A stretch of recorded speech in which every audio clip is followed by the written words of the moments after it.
about like my concern about like the violence like in Brownsville and the And of fact that course, I worried. we also have that monumentally great show that everyone who's listening should go back and find, where we had a 6ix9ine conversation. Okay, now you're just giving him free promotion. I mean, that was a great show.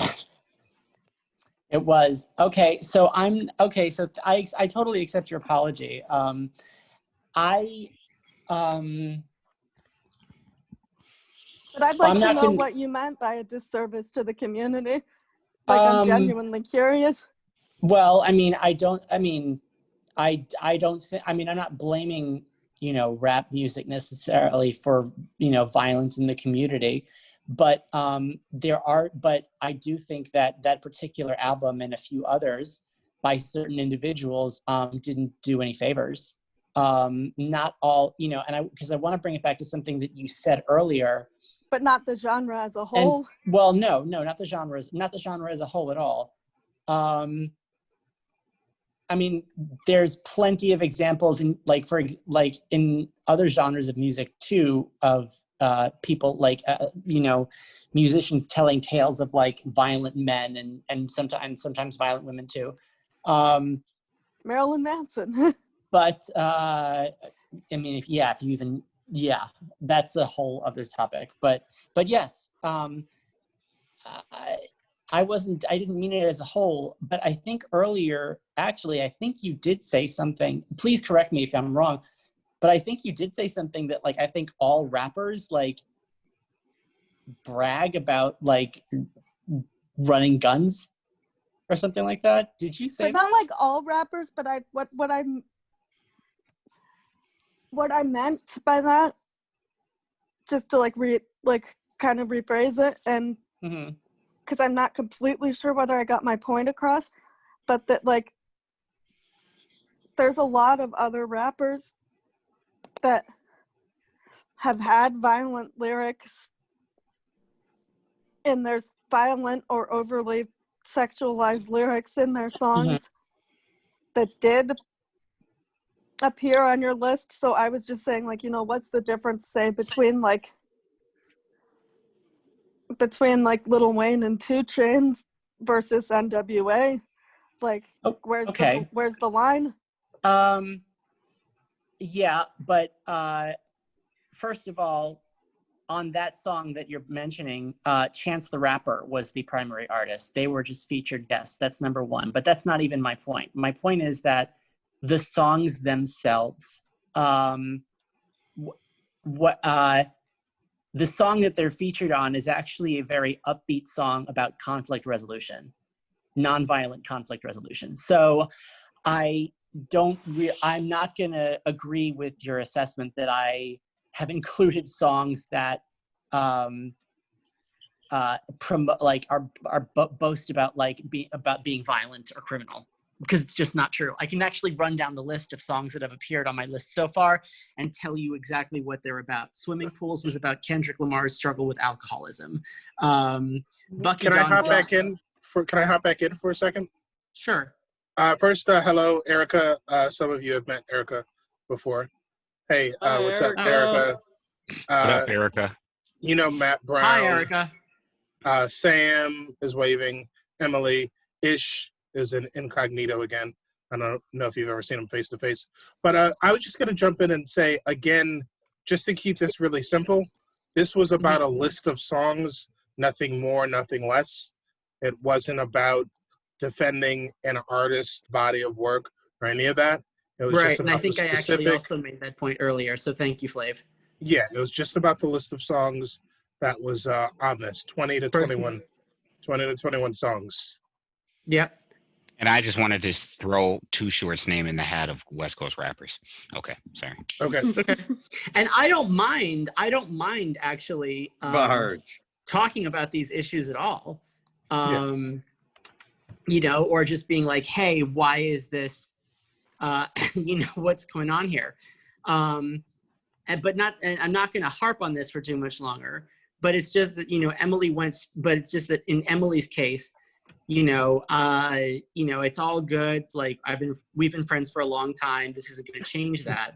but she went straight from like feeling a certain type of way to, instead of asking me why I was saying the things I was saying, went straight into like, oh, you're being a hypocrite, or I don't understand why this song is on, like, how do you justify this?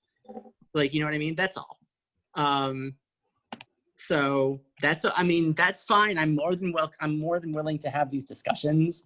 I think it's totally, all about the free exchange of ideas. It's just, and I don't mind that, this happened. So you're saying we gonna be all right? If God's with us, then we gonna be all right. Yes. I mean, yes, 100%. But I want to apologize too, because like it is a chip on my shoulder that I have. Yep.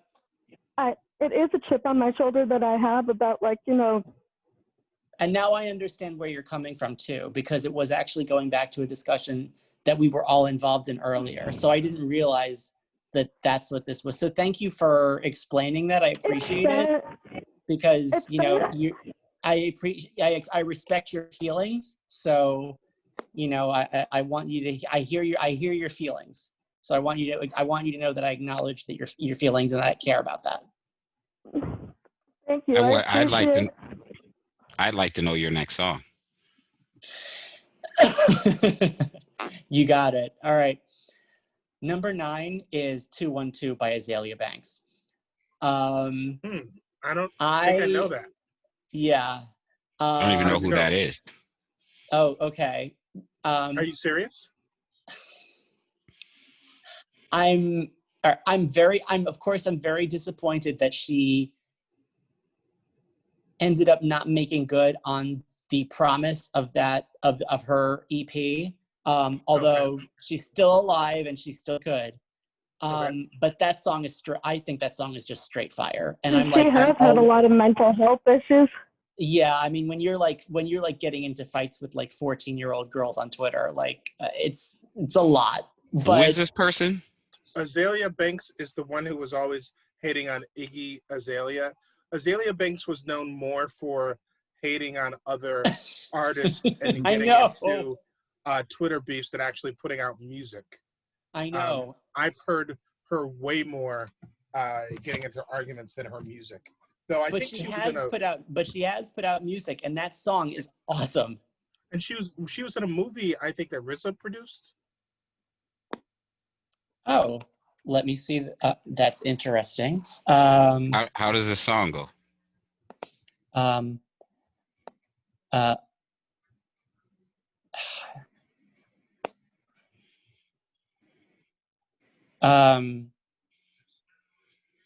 me see. I mean, okay, excuse me. She raps so fast, but let me see if I can do this. What you gonna do when I appear? When I premiere, bitch, that ends up your lives in here. The shit been mine. And that's just, oh God, I just looked up her Wikipedia page. That was a mistake. Why is that? Because there's just so much of like her quotes on Instagram on there, and it's just like she's really messed up. She has serious mental health problems. It's really sad because her rapping, her flow and her rapping is really, really impressive. And it's just like that whole song that's like almost everything that I wanted out of like a boast rap. I love that song. It's just it's awesome. Is she the girl in the that features with Cardi B? No, that's not that I'm aware of. Isn't that Megan Thee Stallion? Yes. That's Megan Thee Stallion. Mm-hmm. No. Okay. Although I was impressed by her skills in that song. I had never actually heard her rap before, and I thought she did pretty good. But woman-ish. Woman. Say again? I said woman. She's the woman. She's the woman in the No, Azalea Banks. Okay. She did drop Okay. one full. She dropped one I'm full messing length with album. you. No, I get it. I got you.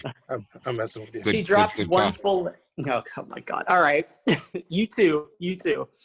All right, the two. Yeah, I love that. I don't know what's going on there.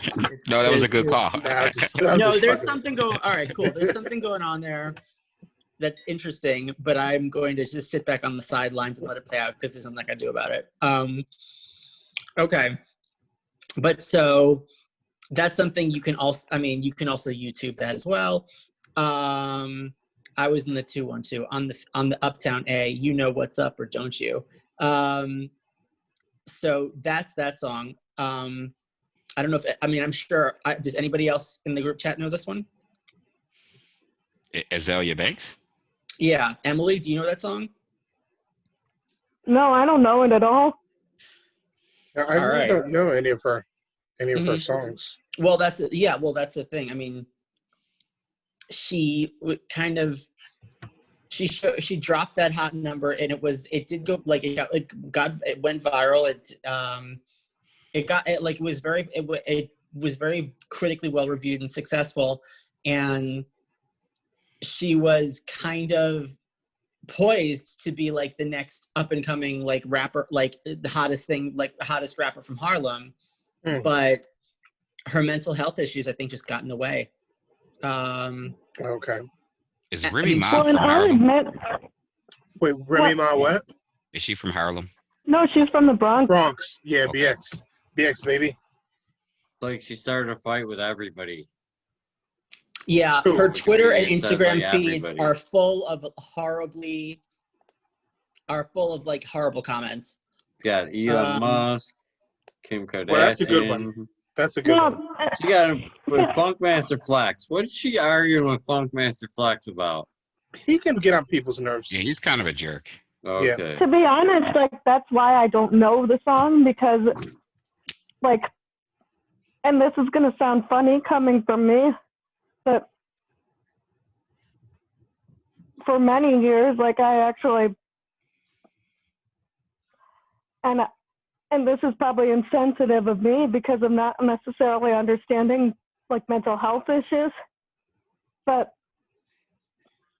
or not necessarily understanding that her actions were coming from mental health issues. Mm-hmm. But I actually, honest to God, like boycotted her because of her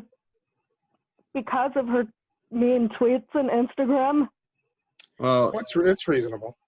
You wouldn't have known that it was because of some health issue. It's reasonable, but that's reasonable, but it is holding a double standard. Mm-hmm. I do. It Well, is wait, holding a double standard to not boycott 6ix9ine in that case. Do we know which that she has mental health by issues? the way. Yeah, you know what? That's another thing. It's quite. It is really presumptuous to assume that she has mental health issues just because of the some of the because But some I of think I did some of her read it statements. somewhere that However, I did read it somewhere that she had mental health issues. Yeah, there are articles. Oh, but it's interesting. I'm looking that up now. oh, Pitchfork.com, op-ed, Azalea Banks and the Double Standard of Mental Illness. And the next one is from BuzzFeed News, and it says, how media coverage of Azalea Banks reflects a double standard. The talented rapper has been frank about her own mental health issues, but she is still defined by her social media controversies. So He also got spat at by she also spat at Russell Crowe. Russell Crowe, right? Yep. That's not Yes. good. She's they were bad in at Maximus. They were they were in a She did movie for together Gladiator, that the RZA was, I guess, producing or Man of the directing. Iron Mask, or not Mask, Iron, whatever. No, You know, she wasn't in that. It was He a wasn't different in that movie, I either. think. RZA was though, RZA with was. Russell Crowe. So she spit on Gladiator. Yes, she did. Yes, She she did. got accused of practicing witchcraft in her apartment or in her home by Saya. Oh yeah, that happened She was too. I mean, I don't really. sacrificing animals. Who cares? I mean, it's whatever whatever you do in your own home is your business. Wow. Even if you're like cutting goats' throats and Yeah. Well, I'm not a fan of that, but is that what she was doing? Oh, I don't know. Yeah, I then don't even know what was- costume there they was some grabbed. kind of real animal. racist on an Was she, Irish airline calling everybody like leprechauns. ritualistically sacrificing animals? There Yeah, was she something like that. legitimately sacrificing animals. Yeah. She defended it, saying it was part of her traditional African That's right. religion. Oh my God! Yeah, no, that's right. Yeah. Okay. Called her a dry white bitch. And she was on some Air Lingus. Oh yeah. But doesn't it come down to separating the artist from their art? Like, are you celebrating the artist or are you celebrating the art that she created? Right, Me? but this is some This wacky was just shit. I just love the This is song. wacky So shit. We're just learning about it right now. I I don't never even know who even she knew was about before this and in some conversation. instances it is hard to and in some instances it is hard to separate the art from the artist. Like, where do you draw the line? You know, This is she hasn't. wacky. I mean, she hasn't killed anybody that we know of. She hasn't No. sexually assaulted anybody that we know of. But there are plenty of people who, I mean, I'm not buying Hitler's paintings. No, right. yeah, exactly, right, exactly. So for correct, exactly. Nobody's buying. We're not buying Hitler's paintings. But I think it's also like an issue of like, I guess, and I don't think there's any one answer to this because this isn't kind of an opinion question, but it's an issue of like how much are you willing to excuse because of somebody's mental health struggles, you know what I mean? I agree. This is like beyond mental health. All right, so she's been in a couple movies. This movie Coco, I think, is going to have Russell Crowe and her in it, and then there was another Love Beats Rhymes or something, or Love Rhymes. Yeah, Love Beats Rhymes. Yeah. Yeah, Love Beats Rhymes. It's an That's the one I saw. an That one was American pretty good. musical drama directed by RZA. Yeah, that was good. Oh, and she's the lead in it. Good for her. Yeah, that was actually pretty good. I just want to speak to what Emily said because I totally agree about, you know, and it's a hard line to really be able to discern. But like, you know, I had a friend, I'm not going to say his name because not had a friend. He's still a great friend of mine. But, you know, for years and years and years, every day he'd get drunk and he'd cause situations and we'd excuse him every time. And then one time I just had to punch him in his face. And it's like, dude, you just can't keep getting away with this stuff every day because you're drunk. You know what I mean? Like now it's you gotta, you're responsible for what you're doing. Like, you know, and I understand mental health is kind of different than choosing to be drunk, but I feel like at some point, right? Like if you jump off the porch and you just keep jumping off the porch and you keep jumping off the porch and then you're aware that you have certain issues and you're talking about it and letting everyone else know. And then you're still jumping off the putting your porch. finger on a hot stove. Does it become an excuse for you to get away with something that you know you use that as an excuse or a crutch so that you can get away with something? Well, this kind of goes back to what we were talking about. And that's hard to discern, so to speak. Huh? This kind of goes back to what we were talking about, that a very high percentage of folks with mental issues are a harm to themselves, but don't end up harming other people. Mm-hmm. So, yeah, I don't really know how much you can use mental health as an excuse to go messing with other people. I just don't know. Yeah. I say that in all humility. And me as well, because I don't be wanting to punch people in the face. It's not my thing. I'm nonviolent, you know, spiritual. Try to operate with grace. It hurt my heart to have to punch my friend in the face, but like I had to stop him. And you just can't be drunk, and you know what I mean. Like, okay, so attacking people, and you know. That's actually okay. That's a good segue into. Matt was right about the whole animal sacrifice thing, because in December 2016, so she admitted to practicing it, and the video appeared to show she claimed she was detailing videos on Instagram detailing the cleanup of a closet in her apartment where she claims to have been practicing witchcraft. The video appears to show dried blood, feathers, and dead chickens. She was criticized on Twitter by Sia, who stated that sacrificing animals for your gain is the wackest shit I've ever heard. Get ahead by being awesome, kind, and working hard. Banks responded to Sia with a series of tweets stating, "Your ugly, pasty, dry, white lady winter skin face is the ugliest face I've ever seen. That must be why you hide it all What? the time." Wow. Wait, Have some, now, have now, Why some- does you have to make it a race? now Man. go read about Aer Lingus Yep, and her experience some on effing the respect. Irish airline. Yeah. I just want to say I sacrifice fish at least once a month. There you go. But The I post think was like later deleted. I think kind of like going on the topic of like of mental illness and how much you're willing to excuse as well. Like, and this is something like for me personally that I've been doing a lot of thinking about lately. Mm-hmm. Is the fact that like sometimes it's like when you know the reason or when you can point to like some sort of a concrete reason for why somebody may have developed mental health issues, and it's something that you empathize with them for, you're more likely to like excuse them for anything. You know, like, and I think that that's human nature, and it's something that like I've kind of had to like do a lot of my own thinking about lately, in the sense that like you bring up, and I'm sorry, I don't mean to like bogart everything with me. I apologize in advance, but like you bring up Azalea Banks, and to me, I'm like, you know, I don't know that song because for years, like, I boycotted her because I thought she was batshit crazy. Like, but then that makes me to think, like, why would I boycott Azalea Banks and have stopped? Because believe it or not, when he first came out, I did boycott 6ix9ine. Like, I wouldn't listen to anything of his until he was already in jail. But it made me to think, you know why I stopped boycotting him?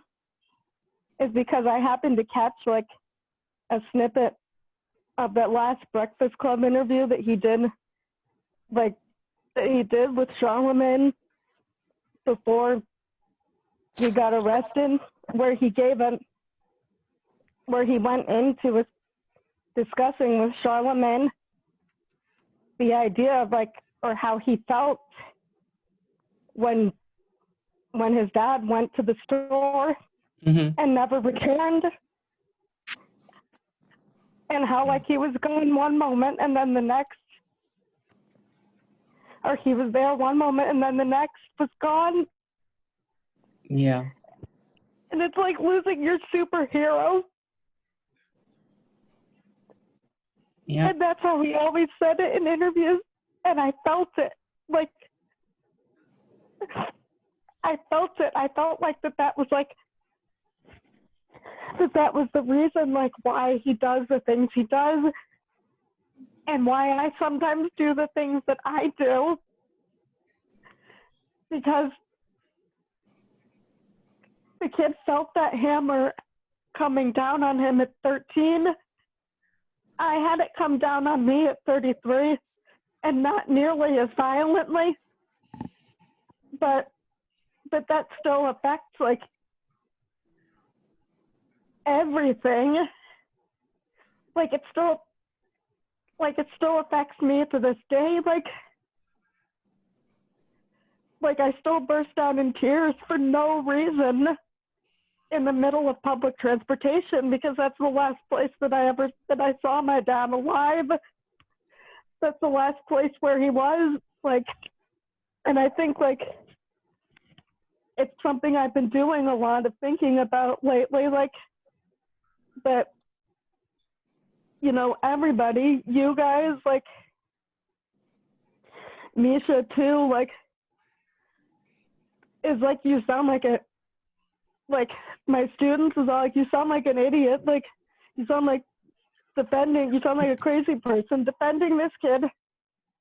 But the point of the matter is I feel for him because I know what it's like to lose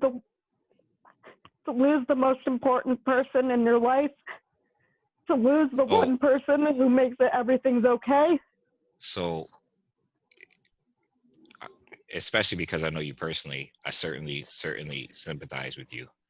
But I think there's a decided difference, right? Like, you don't jump off the porch and troll people, and I'm not.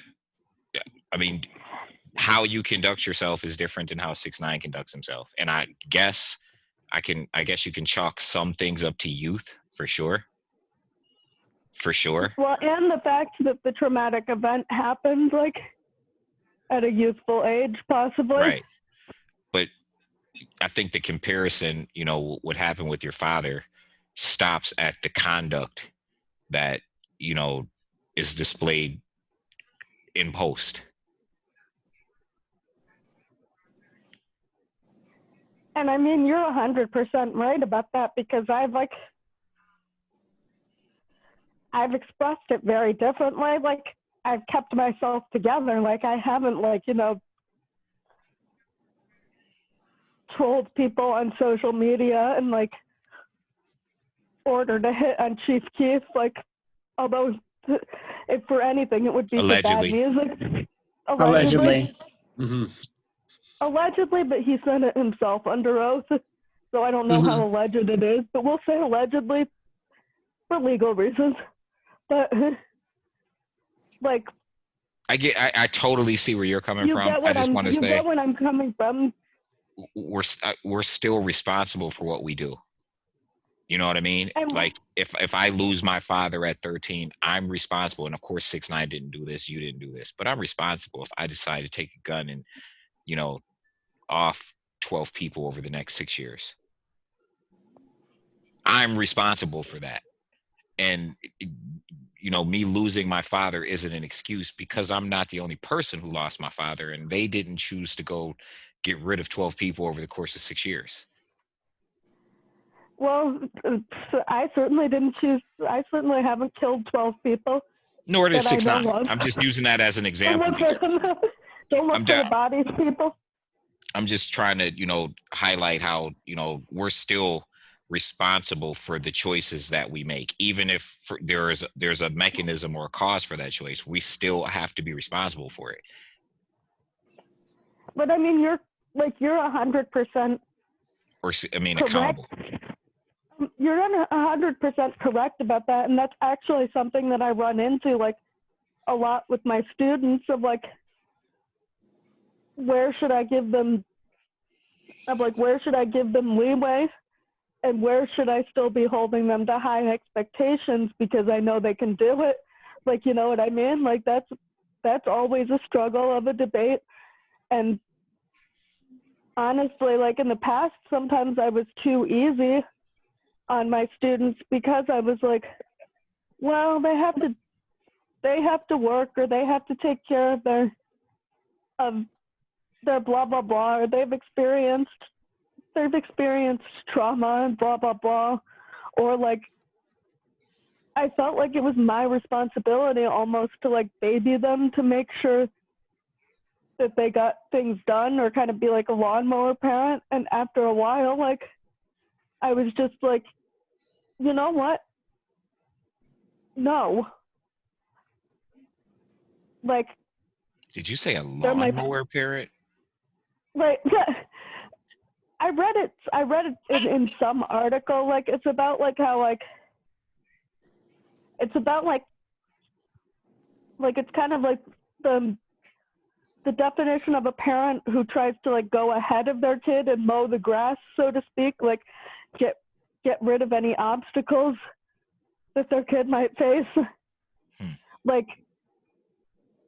I was kind of like that with the students, because my school has this whole thing where each student is assigned to this whole program where each student is assigned to a staff mentor who keeps an eye on them. And some of the kids that I've it's like kind of having an advisor at college.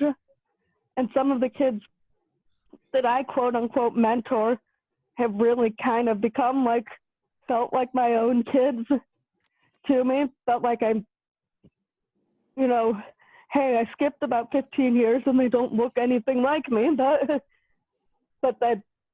like I have that love for them, like they're like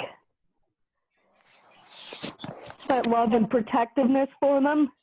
And for a while I would always try to like get them out of things, like let them sit in my office so that they didn't get caught skipping class and get detention, like things like that, because I really didn't want them to have it, because I thought I was caring for them and didn't really want them to have like, you know, a difficult time and give up. And then after a while, I finally realized, like, when at least one or two of them didn't come to any of their summer school classes, when I kept reminding them, after a while, I finally had to come to grips with the fact that I was like, no, this isn't my job. But after a while, like, you can't use like whatever circumstances they have like as an excuse, or you can't use the fact of like, oh, they're not used to structure, or oh, writing papers is hard for them, or whatever. Like, no, it comes to a point where they have to, you know, act like grown-ass adults, because they either are or almost are, and take responsibility for their own schoolwork. So I stopped reminding them and said, whatever happens, happens. And I think that like, that's kind of like similar to what you're trying to get across, is like that it comes to a point, there's a line somewhere where people need to be responsible for their own actions, no matter what kind of hardships they've had. But different people draw that line in different places, I feel.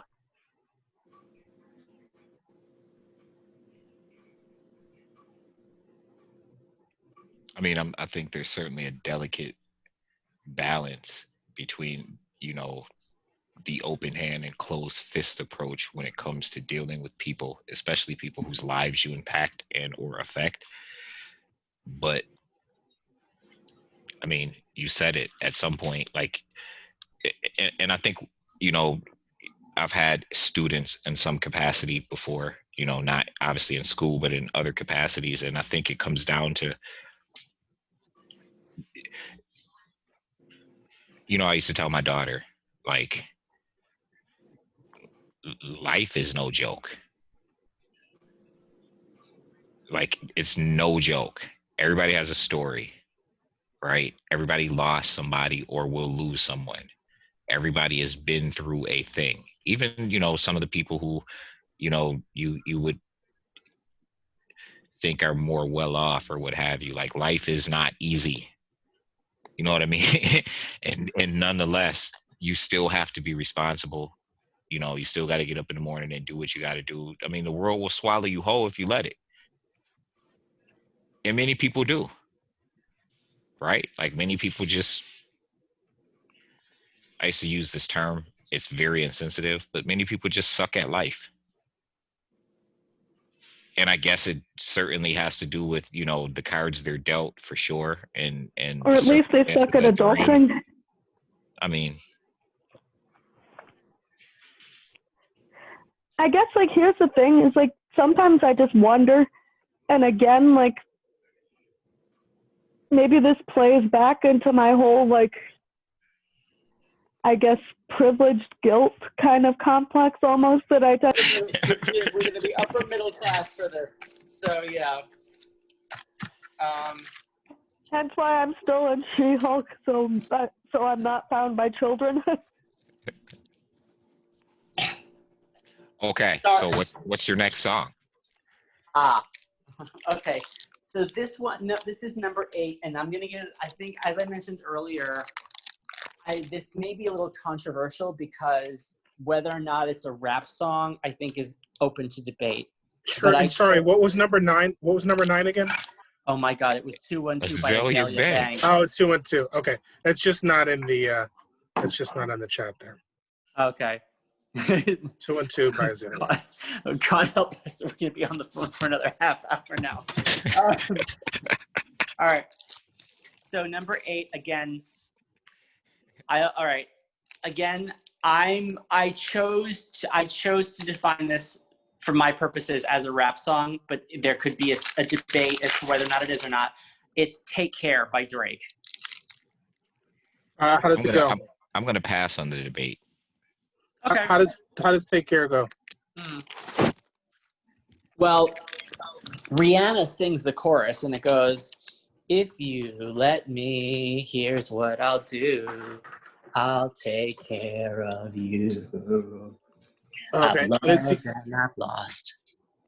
okay, and is he rapping the verses or singing them? Both. Oh, He okay. sings like one half of it, and then he raps like the other half of it. So Okay.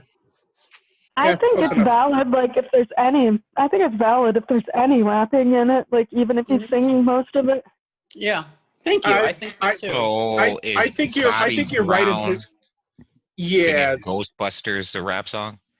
yeah, no, that's you're correct. What you're getting at. So I strongly disagree with what Emily just said. However, I think in this case you're right.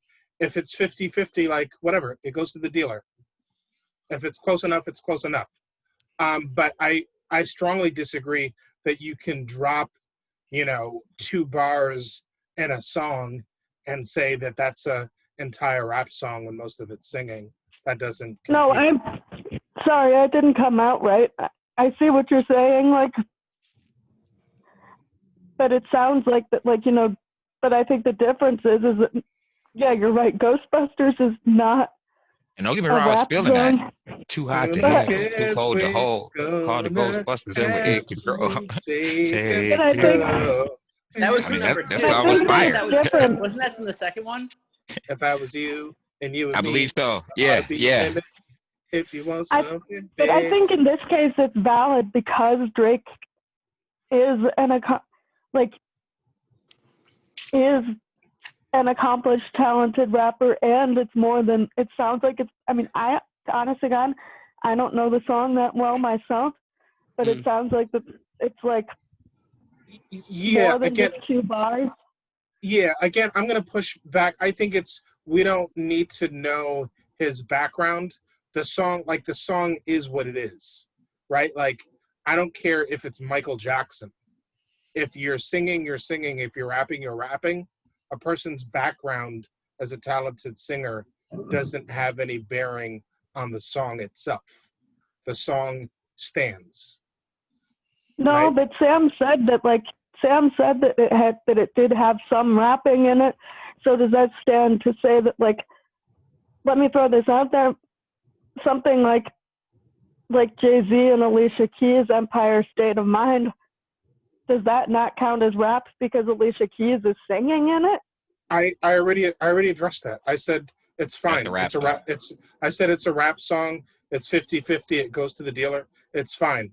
What I'm pushing back against is the idea that because someone has a background as a singer, that has any bearing on the song whatsoever. It doesn't. If Bobby Brown decides to rap a whole entire song, then that's a rap song rather than R&B. If he decides to quit R&B and start rapping and then start singing again, it's each song has its own merit. It's not based on the background. It's not based on the background of the artist. Well, yes, but again, and I might be wrong, I don't know the specific song to heart, but it sounds, Sam, like the way you're describing it is that it's pretty even-handed. No, for the third time. That's what we said. We said if it's 50-50, it's all good. I'm saying in this case it's fine, but it's not based on anyone's background. It's based on the merits of the song itself. It's not based So maybe on I'm misunderstanding what you're saying, is because because Yeah, so I'm saying you're maybe right. I misinterpreted. I'm saying this time it's a rap song. This At time. this Yeah. time in this particular situation, it's correct. Yeah. What you're Drake you're- markets. Yeah, yes. Drake is you're both. not Drake- pushing back. You're not pushing back about the specific song. You're pushing back about the reasoning. Yes, exactly. Got it? Exactly. Yeah, I'm gonna stick with. I mean, again, because a lot of it is sung. That's why I thought there could be subject to debate. But Drake is a rapper who sings. For me, I think it works. You think the song is 50-50 though, right? So 50, I mean, that's good enough. Rap, That's- rap versus singing, or Yeah. 50-50 that it could be rap or an R&B song. 50-50 rap and singing. either Okay. way, yeah, I'm. I don't know the song, so I can't really judge. I just have to take your word. Yeah, and again, Right. I'm sure this is definitely a point of debate. I'm sure there are people who would disagree with me on this, but I'm sticking to it. So Yeah. For me, that's where I stand with it. I thought. But you don't have to take my word for it. Read a book. I thought you were going to say something like a Nate Dogg song was like a rap song or something. Okay. Or like how Based Mary on J. the- Blige is the queen of hip hop and she doesn't rap. I just saw Well- Erica put in the chat that Public Enemy drops a new album on September 25th, which Oh, is like, yeah. oh my god. Yeah. Holy Well, you know, cow. ish on that the hip hop thing, which gets confusing for people. I mean, you know, hip hop used to be defined as just another way of saying rap, but it kind of Rap, like graffiti, breakdance. yeah. But over the years, like, I mean, really, she's hip hop soul, so she's not the queen of hip hop. She's the queen of hip hop soul. Did Mary J pop up again? Yeah, well, he mentioned. Yeah, she made an appearance. He mentioned her. I ain't mad at her. I don't think I'm ever mad at her. She's killing it in Pyro. Power. I've never been mad at Mary J. Power Yeah. Book 2. I'm a fan. She's like, to me, she's my favorite. She's my favorite character in that show. I don't even know what that show is. It's a spin-off of Power. It's a spin-off of 50's show Power. And this Okay. is after the main character, has passed. But it focuses on the son. It focuses on the mother. Mhm. But Mary J's character comes into play, and she's a badass. Cool. She plays her character very well. Excellent. Yeah. All right. So number 7 is the real Slim Shady. Okay. Yeah. Wait, hold on. Sorry. Number 8 was Drake. What was the song again? Didn't Take that come out in the Take Care. late 90s? No, it came out. Oh, in you're saying 2000. the No, it was 2001. It was. Yep. Take Care. Okay. Yes. It wasn't that on the Shady LP? No, it was on the Marshall Mathers LP. It was on the Okay. Marshall Mathers LP, which Okay. I'm gonna remember when that came out because I remember specifically buying it at the Virgin Mega store in Paris and being excited because since I bought it in Paris, it didn't have a Tipper Gore sticker on it, and I could hide it from my parents. And Was that nobody would question my age. 2002 or 2001? 2001. Okay. It was the same trip where I saw Mariah Carey on the airplane. Wow, On that your was a very airplane? I didn't tell you this story. That's a I very don't know. eventful, that's a very eventful trip. Yes, Mariah Carey was on my airplane. Like it was like a double-decker plane, and like us normal shit. people were all in the bottom layer, like it was a normal plane, and then she had the whole They got top double decker planes to herself. over there. Where were you? London? Paris. Paris. Did she have a separate seat for the fan that constantly kept her hair blowing? probably. Mhm. But it was hilarious because when we got off the plane, well, first, by the way, she's much shorter in real life than Oh, she's always she wearing appears like on TV. she's always wearing like 6-inch heels or something. So Like, I'd say she's really not any taller than I am. But like, Or wow. she's ugly too. In real but it's life. funny because she was walking with like Ooh, rear. Wow. allegedly. Allegedly. That's a low. Glad somebody said it. That's rough. That's a rough thing to say. I don't know. I'm just messing around. The TLDR version is that basically the French, my classmates all went gaga over having a celebrity on the plane. It was the story of the week for about the next 5 days because this was a school trip. The French teacher's husband said very loudly within earshot of her and her bodyguards that he was sure it was just another look-alike, and her luggage was the only Louis Vuitton luggage on the carousel. Did you say she was on her own level by herself? Yeah, like there was like a like It was a first double-decker class. plane. Yeah, And it she a was the only double-decker one? plane. And she was the only one on the other level? As far as I know, yes. Wow. I mean, they, like her and her bodyguards. That's funny because it's like nowadays they'd probably just take their own. Well, no, maybe it's different when you fly international. Are you more likely to run into celebrities? You have to go through customs either way, so it doesn't really matter. I mean, that's a good question. I mean, like this was 19 years ago, so it's got to be things really might be bad much for the different now. environment. Like taking a private plane has got to be like horrible for the environment. So did Mariah and Eminem ever squash their beef? Did who? Eminem let it drag out for a very long time. Yep. It might have petered out, but he might still have some issues there. And him and Nick have Nick's still been kind of. Nick has still been kind of talking a little bit of shit. Is it possible that the real beef stemmed from Emily walking by Mariah Carey on the plane with the Slim Shady album in her hand and not acknowledging Mariah Carey?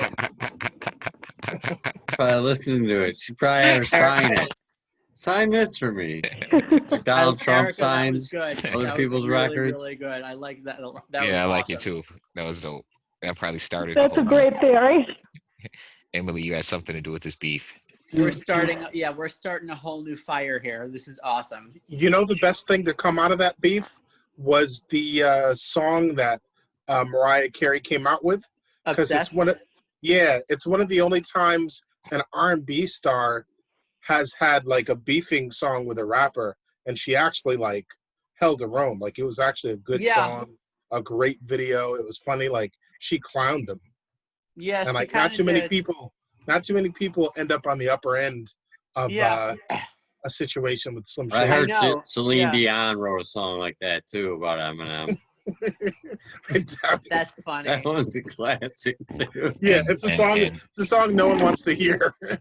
And thus, now, here's the question: both Mariah Carey and Eminem's relevancy is just diminished. Was Eminem the OG troll? That's what I wonder. I don't think so. No. He did have that one where he like had something to say about everybody, like when he was. Yeah, but it wasn't really trolling. It was just talking shit. And he kind of backed his shit up. I mean, 50 trolled people. Yeah. Yeah. He came out with how to rob an industry nigga. Yeah.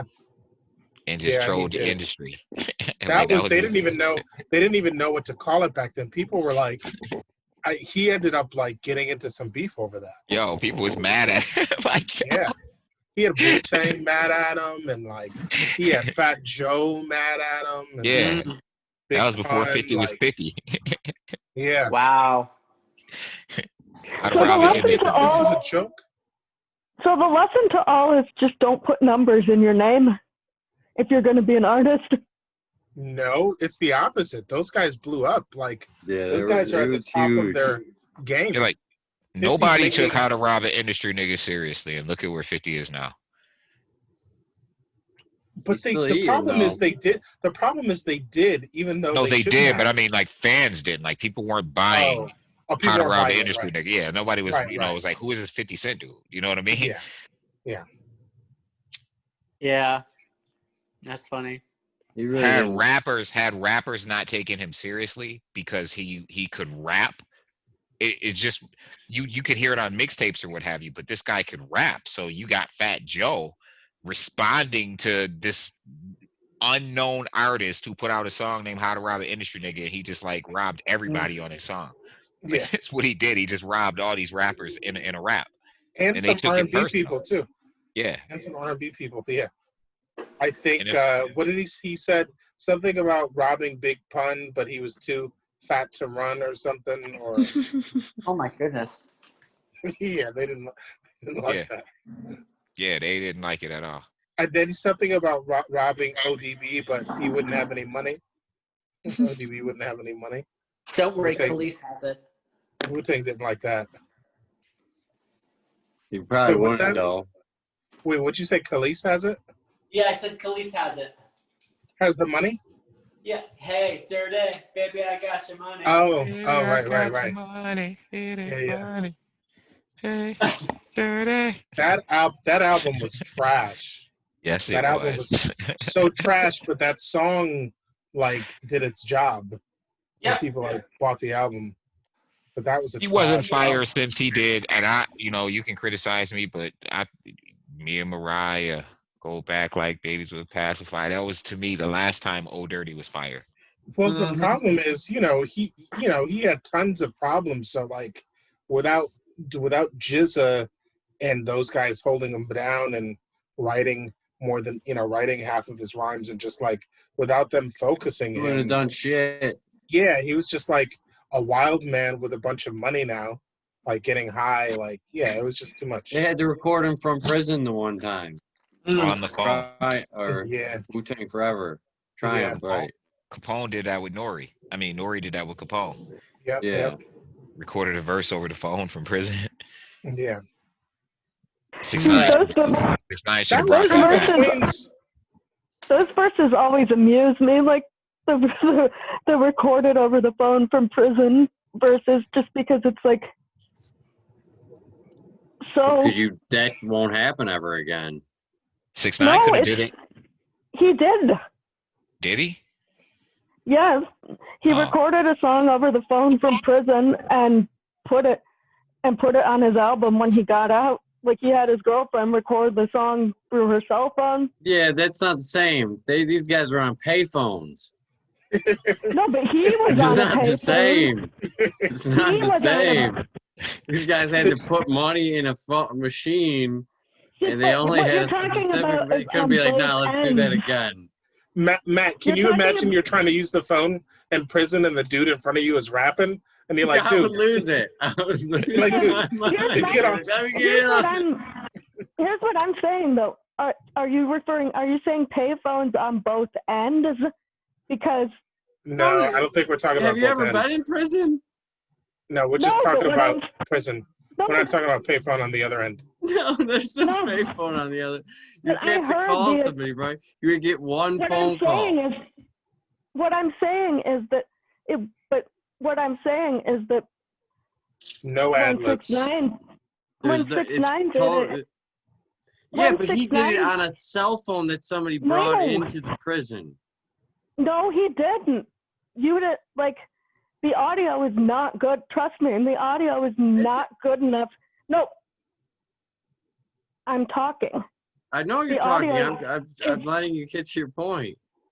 The audio is the point of the matter. The point that I'm making is that on the track he actually had the beep that says you have 1 minute left, and it tells the name of the company that provides the prison phone services. Okay. So he was definitely calling from the prison. His girlfriend it's just one had the phone cell call. phone. Yes, So but no it was, ad libs. No ad-libs? That's what matters. Is if it's the one phone call you get from prison, who you're gonna call, and you could decide. I'm gonna record this track right now because I don't. You can't mess up either. There's Right, no you recording can't your verse again. None of these Like, that's tracks, it, bro. none of these tracks that are, even back then, that were recorded on the phone, let's be real, those were not their one single phone call Yes, when they they got were. arrested. That's what makes them legendary. They All didn't right. have cell phones That's back not the then like You that. you get one No. phone call in Yeah. jail. In prison, you don't just get one phone call forever. Not Yeah. forever, but that's what it was. What they're doing, like they get arrested. They call use their one phone call to record this track. Yeah, they call their people and they're like, make this 3-way call. It's 11:24 p.m. and I want to finish this list before I have to get up to go to work tomorrow. So Okay, all right, what was number 7? Number 7 was The Real Slim Shady. The Real Slim Shady. Yeah. Number 6 is We the People by A Tribe Called Quest. Okay. Okay. If you didn't have Tribe on there,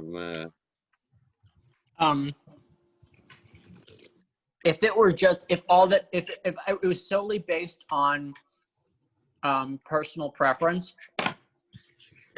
that might actually shoot to my number 1, just because I never ever thought that Tribe would get back together and record another album. And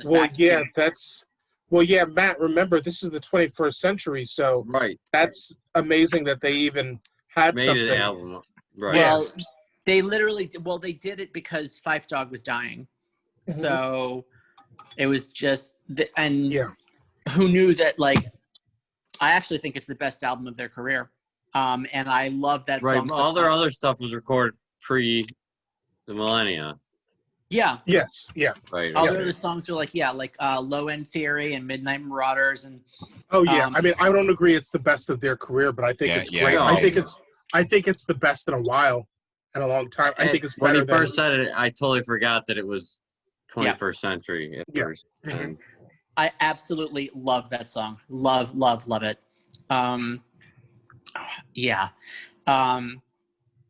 So it's number Muslims and gays. Yeah, we hate your ways. Yep. Yeah. I was having a pool party at my house with little children, and that song came on, and I was like, "Oh, maybe this isn't the best song to be playing right now." And this little girl goes, "It happens." I love it. Oh my god. Well, yeah, because kids without context will just repeat the part that they heard, like the sing-songy part, right? Also, not to mention the fact that without knowing that it's satire, there's lines about Mexicans in that song, and the little girl that I'm referring to was Mexican, and it's like, it sounds like I'm playing music that's just hating on Mexicans. Yep. That's sending them over the river in baskets. Yep. Context is everything. But yeah, it's an amazing song. And baskets across the river. Yep. Number 5 is Get Your Freak On. Get your freak on. Yep. Exactly. Get your freak on. Yeah. You see me run it down. Missy be putting it down. Hello. Yes. Number 4 is B.O.B. Oh, Bombs Over Baghdad. Yes, sir. Outcast. Yes. Yep. I thought for sure your next Outkast song was going to be Hey Ya. Nope, that just missed the cut. Ooh. I had to. Yeah, it was. Hey Ya is great, but a little on the nose. Well, one could also argue. Fusion of polka and hip hop. Well, nothing wrong with that, but one could debate: is it really a rap song? Isn't most of it sung? Oh yes, you're right. Thank you. I mean, it's a cover of a polka song. Oh yeah, you're right. That wouldn't go on here. That is not. Not a rap song. It's an awesome song, but no, thank you. You're absolutely right. It is not a rap song. think they're Yeah. kind of rapping, just in a melodic way, in a bone Kind of, way. yeah. I don't know though. It's arguable, I guess. You might be right, Mike. Yeah. Yeah, so that, Yeah, that's questionable. Yeah. I would Well, think I would I- not consider it. Yeah, it's not. I mean, you always there. It's played at open mics with guitars. I Mm. mean, Well, it's a polka People cover. ruin it that way. Or Yeah. Yes, it is. Number 3 is All of the Lights. when you say Like- it's a polka cover, like it's an actual, it was actually a song already. Yeah, that they covered. Oh, okay. I didn't know that. What same name? I don't know if the name is the same, but the entire song is the same song except for their verses. Oh, okay. Well, you- Hey, all of that. Mm-hmm. There's like a polka band playing the song. It's an Yes. old song. Oh, wait a minute. So what about Big Boy? Big Boy. He raps, right? Yeah. I like Okay. the way you move. No, wait. No, that's, Hey Ya. that's another Song. song. On Hey Ya. Does Big Boy have a rap version? No, of I Hey Ya? think Hey Ya is just Andre. Yeah, you're right, because I like the way you move is Big Boy. Mm-hmm. Okay. They did the double album. the two Yeah, they different did sides of the double album. album. Yeah, I think wasn't Andre like Speaker Box and then Big Boy was Love Below? the love below. Yeah. Yeah. What did we say? Number 3 was All of the Lights All of the Lights. by Kanye West featuring everyone. Featuring everyone. No, there are like 20 like guest stars on that song. It's ridiculous. And they like all have like one line. Kanye and them. Mm-hmm. All of the Exactly. lights. Mm-hmm. All of the lights. Turn up the lights in here, baby. Extra bright. I want you all to see it. Yep. Yes. Mm. Yeah, that's the type of song when you come out of that studio session, you know you have a hit. Yeah. Yeah. Like like this is a hit. Well, It's like he was really great at orchestrating. Like Mhm. people weren't really bringing that into hip hop like that. I mean, there were a few producers, but he brought it to another level. Brought bridges and pre-choruses And and the, stuff like, like that. his live performances, like the visual designs on his live performances were like unbelievable too. So Mhm. yeah.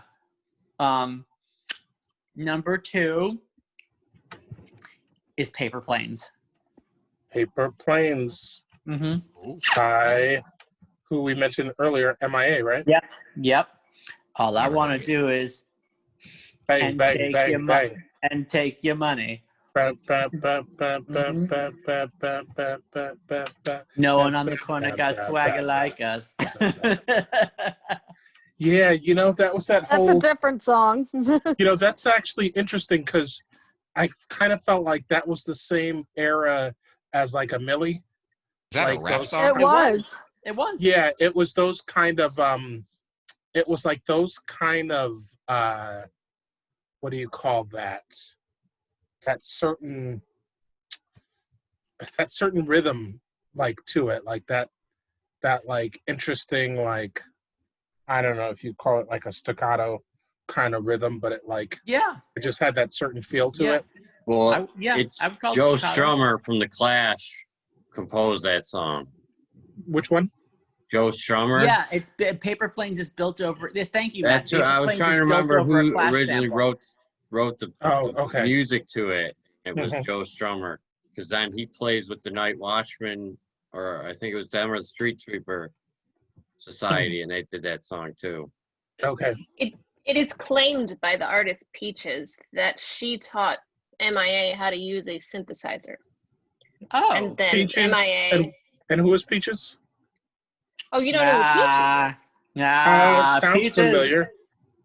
What else Peaches is a great in, artist. What else is in the Teaches of Peaches? Like Sex on the Beaches. I'm huh? trying to think of her most famous song that everybody knows. Flowers. I what is just it? hummed. I just sang a line from it. You think that's her most popular song? I don't know. It's the only one. It's the one that springs to mind for me. But I mean, there's probably others that like other people It's might in know that more. movie with Bill Murray. Yeah, and, Lost in Translation. Yeah, that's why. Yeah, I think that's probably their why. her biggest song. Yeah, but that's the question. You don't know who Peaches is, right? But you know who MIA is. So I think Peaches is a little bitter about that. Oh. Because she's I Well, thought did- he's a synthesizer. Well, if that story That's is true, I would be too. Did she Oh, do a what, 'cause duet she- with Cream? Well, teachers don't often Cute. make it as big as their students. I mean, right? Of course, I think partly the thing about Peaches that makes it impossible for her to become commercially successful is well, I guess Cardi B is the exception, but Peaches' songs are all very explicitly sexual and difficult to make into a radio edit. Yeah, but she's who knew gotta you can get make with WAP into a radio edit? Mm-hmm. Who knew you could? They were able to do it with My Neck, My Back. Did they? were Lick my- actually. Yes, they were. Just And like that. And I remember being horrified when my friends They told were me what the closer. actual words were. Lick my just like that. I mean, they made First time I Bone, they heard made that a radio song, it edit was- of Bone Crusher. Yeah. That Lick My Back song I heard for the first time, the real edit, not the radio edit, at a middle school dance. Oh, Oh, Nice. the real song is Lick My Back? No, No. No. Oh, I'm about to say, like, what? I didn't know that. no, lick my just like that. I just know my joint to the window, to the wall. Like, they definitely made a radio edit for that joint. Like, I'm like, yo. Y'all know what y'all singing, right? Like, yo. My first time I heard that was on the radio. But you can get away with anything if you put it in dance hall, and people don't even know what they're singing. Like "Kill 'Em with a No." Like I think a lot of guys would not be singing that song. Oh, if I they know. knew. I it know was one of my these favorite Peaches lines songs. from Dave Chappelle's stand-up comedy show. He's like, you know what the best thing about skeet is? White people don't know what it means yet. Yo, That that was a song good was Dave crazy. Chappelle laugh. What's That was the a good Dave joint Chappelle laugh.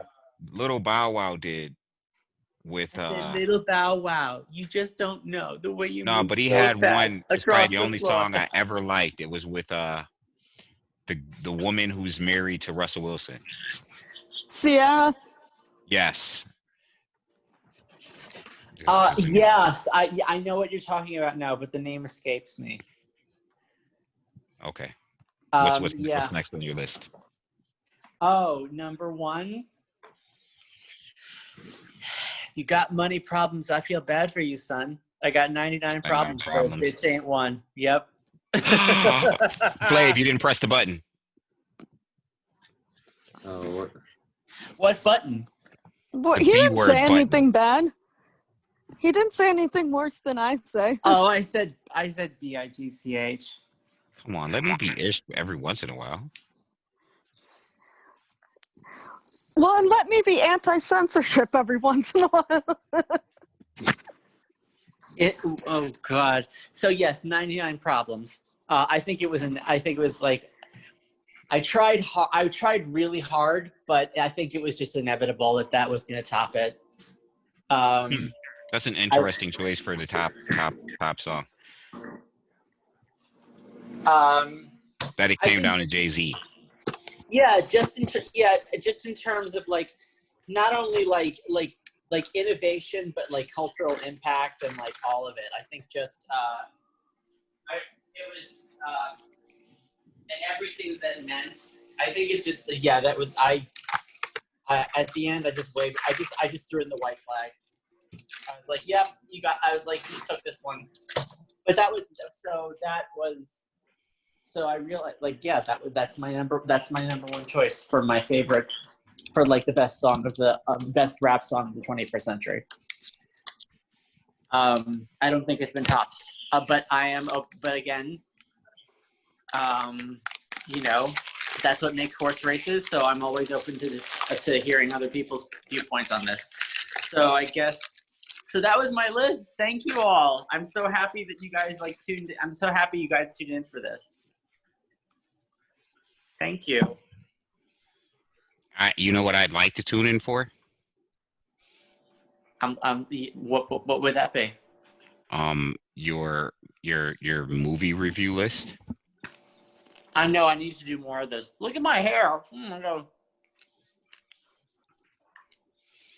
Yeah, we want a movie review list. All right.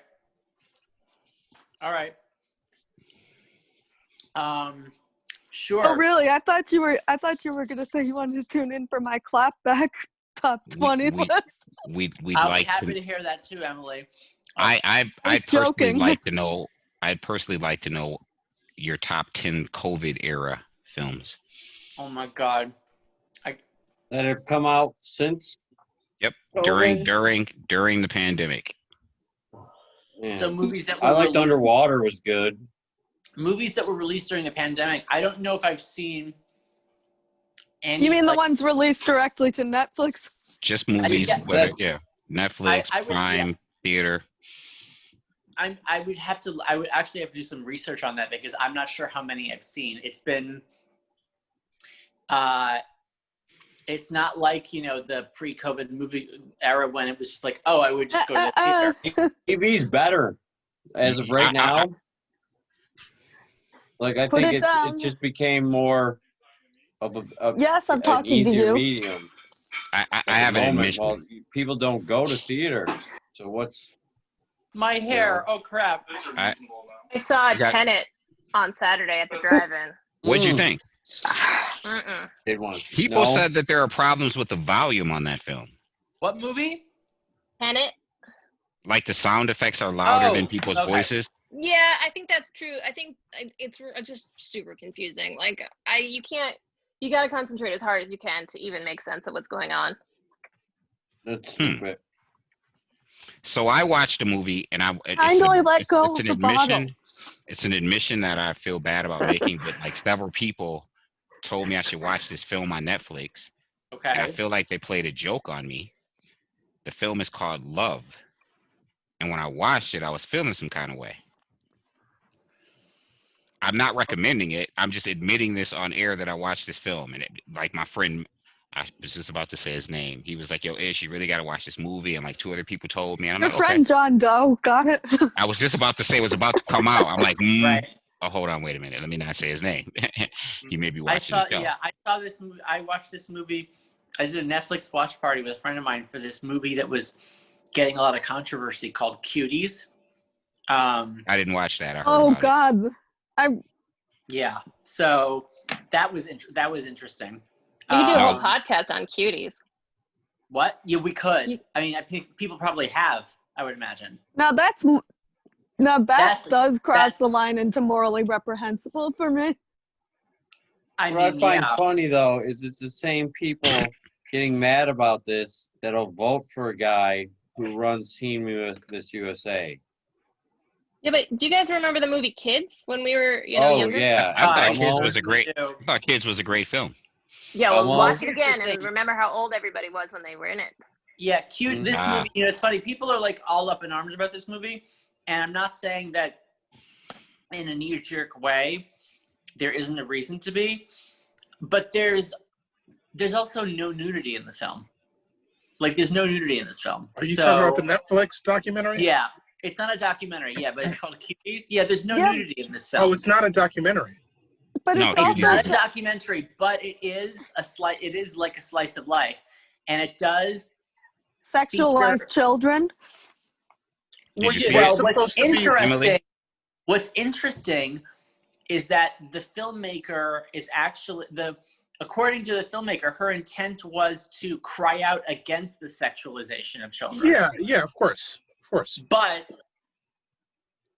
people are taking that as but however, they're just but there are some images of young girls in like really tight outfits, like 11-year-old girls like dancing really suggestively. Except And they're that like, I heard they're not 11. I heard they're actually 14. But They're still underage. they're still underage. I think the story is an important story to tell. I think I agree. my I agree. issue with it is that I know how it works to be on a film set, so I know that there were like just camera guys kind of doing close-ups on butts and then being like, all right, do it again but more sexy, okay, Yeah.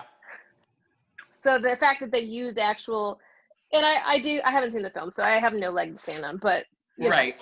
No, I mean, that's a really good point. I do think the filmmaker is a woman, and I do believe that she tried to do everything she could to make the girls feel as comfortable as possible.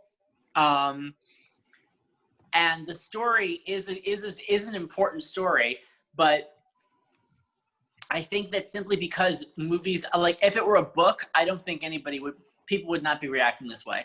But I think that because it's a movie and movies are a visual medium, instinctively, people are going to be like, these girls are being exploited. Even though there's no nudity in the film. I mean, my concern about it is like adults, I think, would get it, that they're trying to make the point that this is a problem, or that her point is that exploitation of minors is a problem. But yeah. I worry about like kids that age seeing it. I think you have to give them more credit. Kids that age are smart. They're intuitive. They understand things. Plus, if there's an age restriction on it, there's an age restriction on it. We can't Well, and then I guess you could probably blame like the parents for letting the kids watch it. Well, there is an age restriction on it, but there's also nothing stopping a child from watching it if their parents have a Netflix account. So, unless they put a parental lock on it. Or if kids have the internet, they can watch far worse. You can put a parental lock on Netflix. Mm-hmm. Yeah. Unless your parents actually do their job and use parental controls. Mm-hmm. Yeah. I mean, that just comes down to parents' discretion and how they choose to censor their children. Yes. You know, not all of it is necessarily right or wrong. It's all a matter of. Well, I don't think so. I don't think there's a right or wrong there either. But I feel like that parents have the right to be aware of what their children are potentially being exposed to. And I think that it could be a good opportunity. Like, my concern is kids seeing it without having somebody to talk to about the implications, and it like influencing how they feel about their own bodies and their own like puberty changes or what. But they're already feeling that stuff without seeing that movie. That's the big thing is. And they're having conversations with their peers. Yeah. More so than they are with people that they look up to, or you know what I mean. They're having those conversations with their friends. Well, I think there's a couple bigger issues. They should have people. It comes down to the censorship of art. Yeah, well, I think they should just have someone to talk to. Well, I think there's a few bigger issues. Like, first of all the people decrying the movie, like they're not decrying what the movie's actually about, right? They're not like going out seeking, the stuff seeking the exploitation that's being depicted to put a stop to it. But then maybe even a bigger issue than that, I mean, maybe not bigger, but just as big as the fact that people who haven't like taken a look at the movie have already like formed this really strong opinion about how evil Netflix is and how they're trying to exploit children without understanding that's the whole point of the movie. So there's just like this total inability to like critically think or put things in perspective. That's like people who think All in the Family was racist. What you're saying, but it's kind of hard on some levels. Archie Bunker forever. Like on the one hand, I don't want to watch, 14 or 11-year-old girls in tight outfits. Like I just don't, and I'm not criticizing the film, but if that's what you're telling me is in the film, I personally, you know what I mean? Like I don't think I'm comfortable with that. You know what I'm saying? It's uncomfortable. Yes. And so, from that perspective. It's supposed to be, though. It's supposed to be uncomfortable, but yes, it is uncomfortable to watch. Yeah.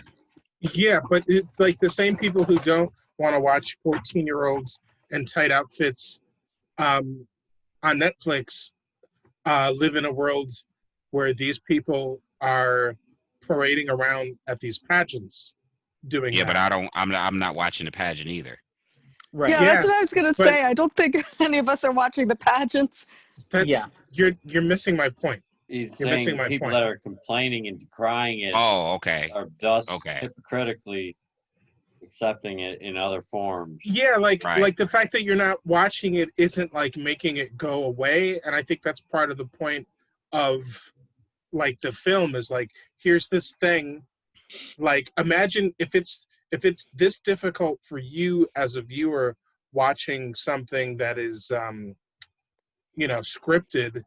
If it's that difficult for you to watch, imagine how difficult it should be for you to know that this is actually happening. It's just, we just don't have any context as a society. Well, Like, I think Well, I don't know, because I don't think it precludes that people don't think it's difficult knowing that it happens, especially anybody that's like raised a daughter.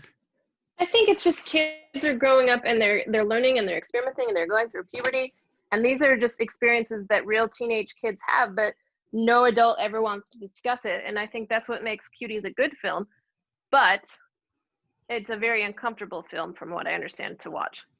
It is. I even also though think there's sorry.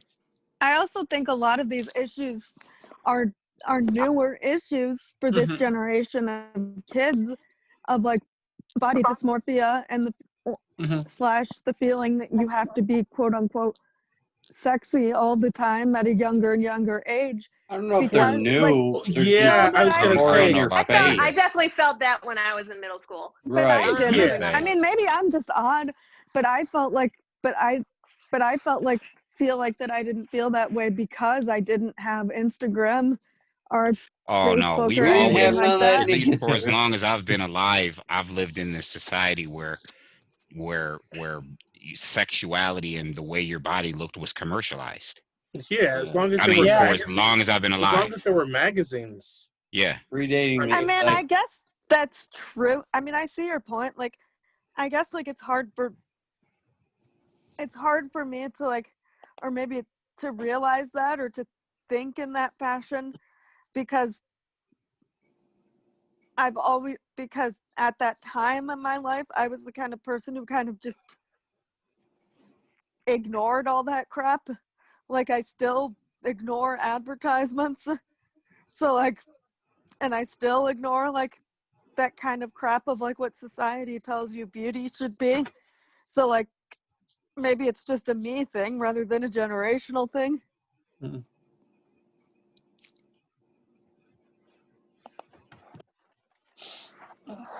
I think for sure you may be an exception to a rule, but the rule, at least since I've been alive, has been, I mean, for men and for women, right? Like, that's just what's commercialized is a specific look.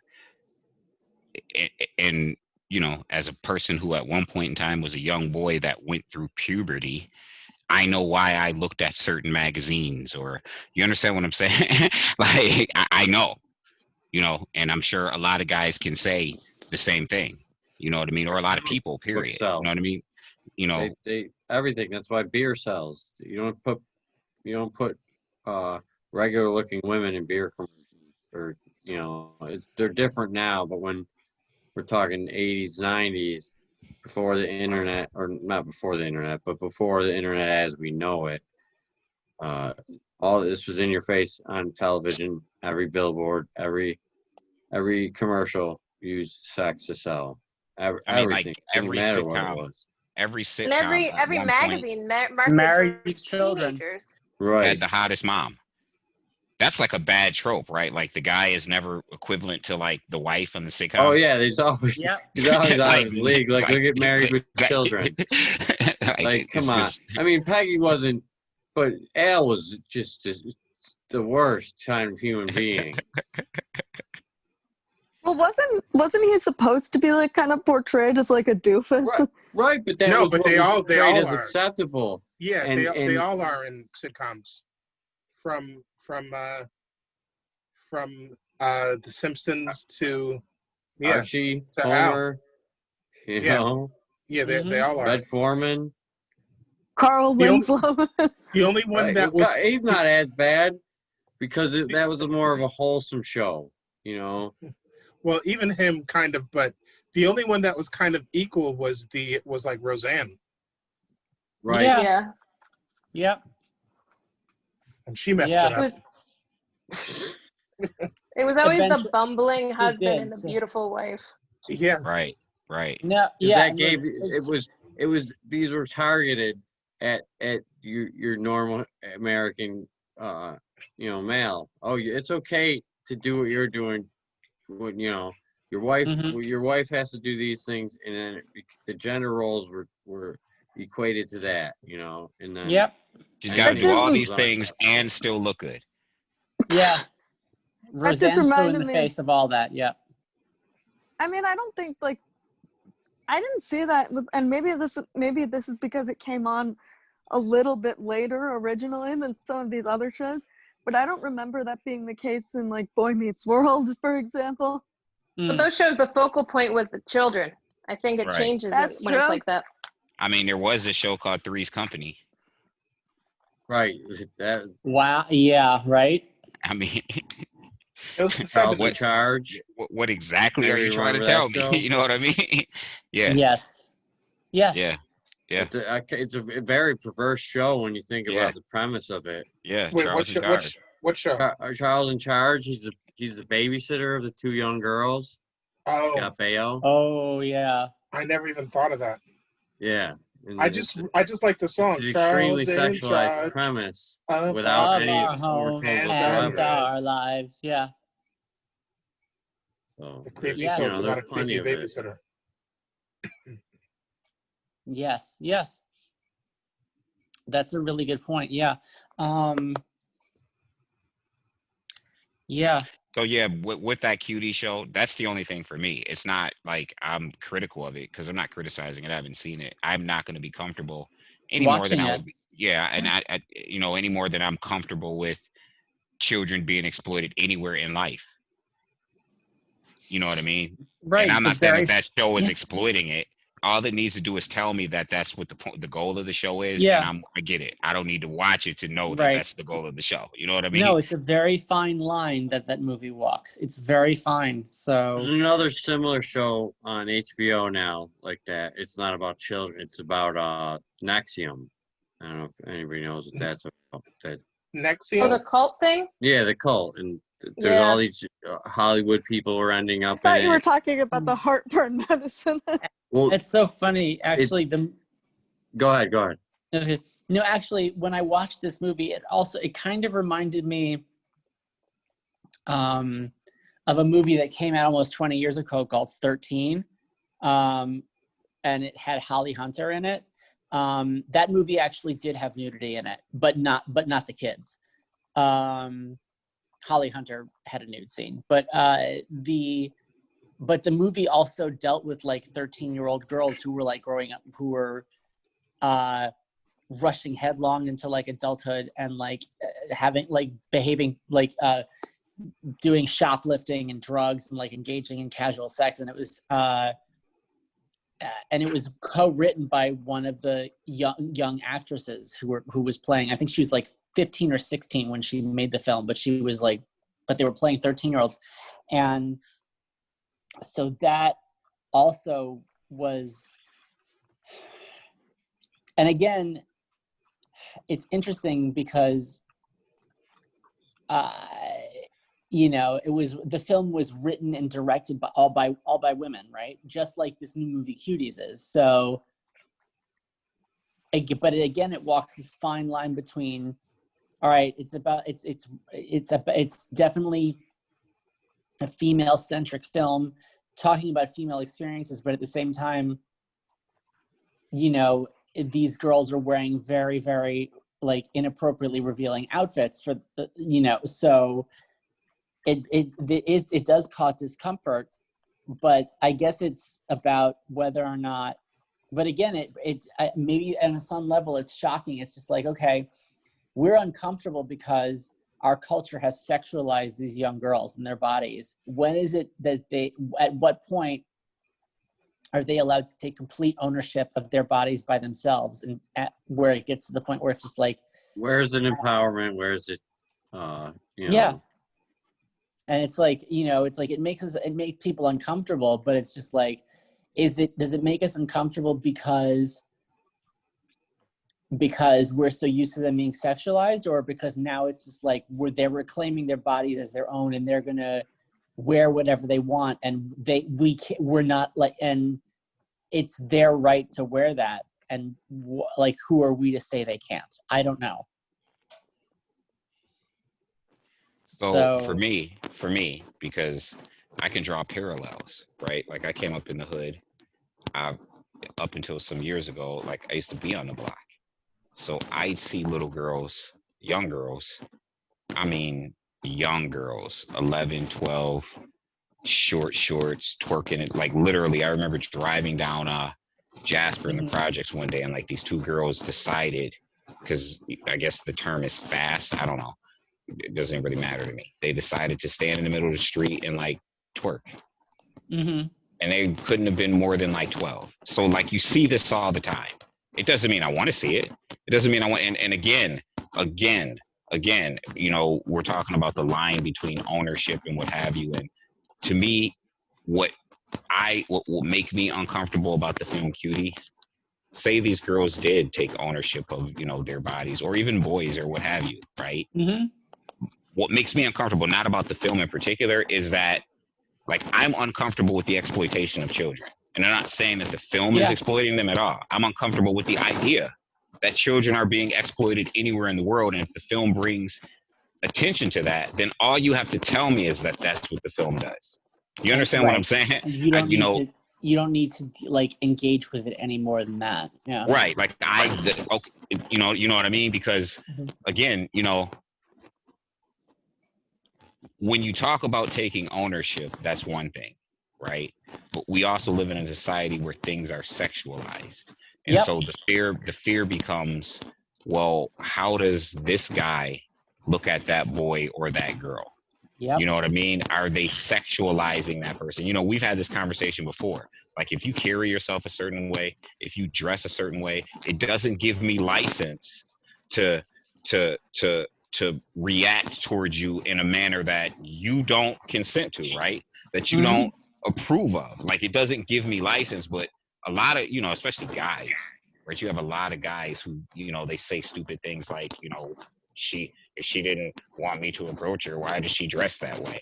Or why did she die? You know, that's a guy thing, right? It's not an Ishmael thing, because I don't think that, you know,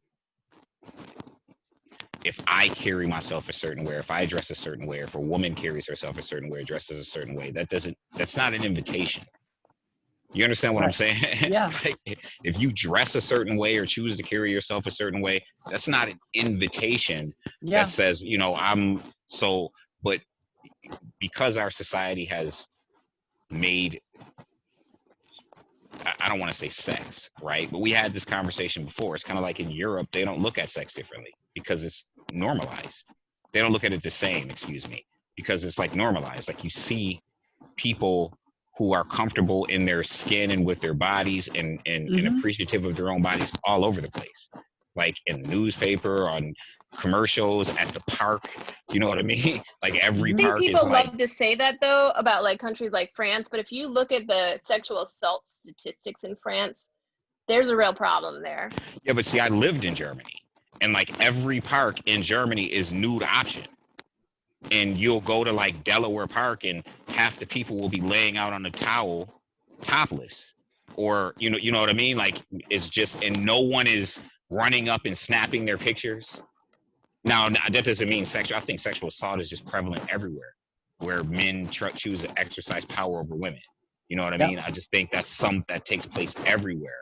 But so I'm no argument, Erica. I can't speak to France. I've only been there. I'm in a Disneyland by Paris like once, but I lived. But have you lived in San Francisco? Because San Francisco, you can walk around topless all you want. You can be naked, but as long as you're wearing a sock. Oh, and nobody's gonna give you any trouble. Nope, haven't. Didn't even know that actually. Oh yeah, you gotta wear a sock. Like a sock I on heard your you foot, could be like topless in New York City. Where do you too, think right? you're gonna put the sock? In like San Francisco, a sock on your foot. You know where the sock's going. It used to be legal to walk around naked. And then they changed the law so you could only walk around naked on special occasions, like a holiday or a festival. But as long as you're wearing a sock over the goods, then you're good. But like Thank women God. can I don't kind want of to wear see, a thong. Thank God. I don't want to see most people naked on a regular basis. Yeah, so like you in Germany, it happens so often there that you get real used to it real fast. Yeah, that's how it is in Germany. Like in Germany, but it's not like you can just walk down the street naked. You can be topless, but you can in most designated areas, like most parks. The average park, the beach, they call them swim bods. Like, so if you go to like a swimming pool, there's usually a floor I where bet they do.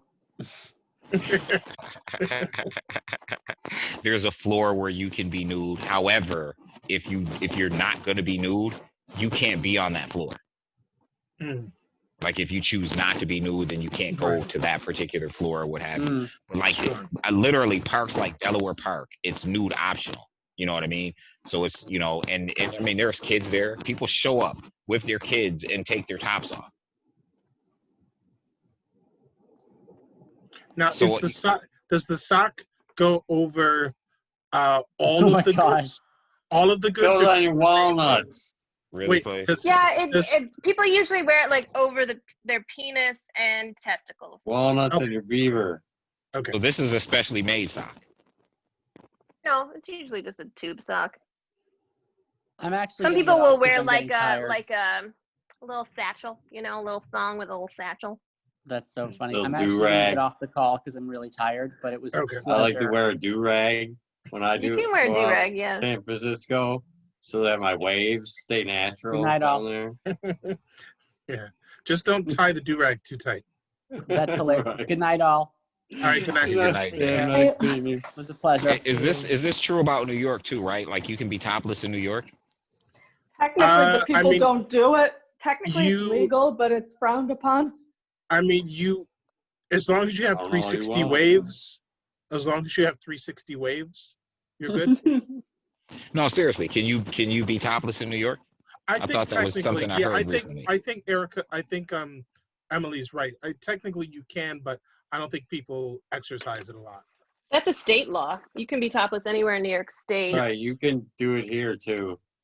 Yeah. But it Really? comes down to Nobody comfort does. level. If you're the only one that's topless, you know, it's not as fun. My aunt's a nudist. There's like and then- specific well, places also- they go. Also because a lot of who don't know the law and they tend to like never know the law, who knows like what kind of crap they might give you. Right? That's why everybody on Elmwood is almost always topless, like as close as possible to being topless.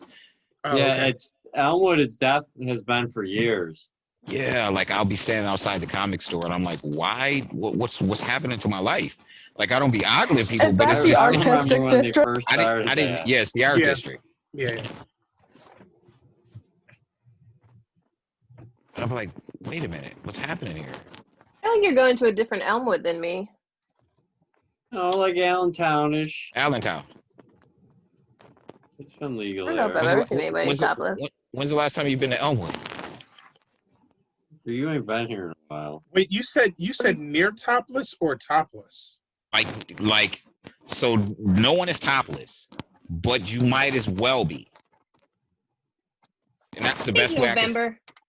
It's the best way I can say it. Well, yeah, Like November. little doilies or something? Like Yeah, like doilies, like I don't. It's hard. I feel uncomfortable describing it because Like paint or the like paint, dots, little dots. painted shirt. Beasties? No, like Pasties. how they used to like body paint a shirt, Right. but it's not really a shirt. It's just paint. That's a Yeah. job I want. I want to be a body painter. It's tiring. I don't care. I'll have the energy. You know from experience, Erica. I mean, I've been like painted for events, you know. Oh, I thought you. Trust me, I'll body- find it. No, I'll but like find the it's a energy. long being a body painter. It's a long, tedious day. I just stand there, and let it happen. But like the painters themselves are working very hard, Yeah. Ah, and they're I'll not be really working real after hard. the fifth naked woman. You know, Real you kind of hard. Mm-hmm, Get that's over what she said. I don't know, You Matt. got like I this- have a feeling they're not going to watch. I have a feeling they're not going to want that kind of. I won't energy. even need a brush. yeah. I feel like you're not gonna last an hour in that profession. Yeah, you're not going to last. what do you mean, brush? Brush where we're going. We don't need brushes. Oops. So this is I so knew I is this forgot something. is this legal in all of California or just San Francisco? I think just San Francisco. I think there's parts where people would be like, I think there's parts of California where people would be like, oh, hoarders, we can't possibly have naked people running through out of town. I feel That like is the California That's a accent, California for sure. accent. That's very good. Very San good. Francisco has some very specific to San Francisco nudity laws. San Francisco, of the places I've lived, is the closest city that's resembled Europe to me in terms of like, well, kind of the architecture as well as just kind of the Nobody behavior of the people in the shaves, city. right? Some people do. Oh, okay. It's, you know, I heard it's other things.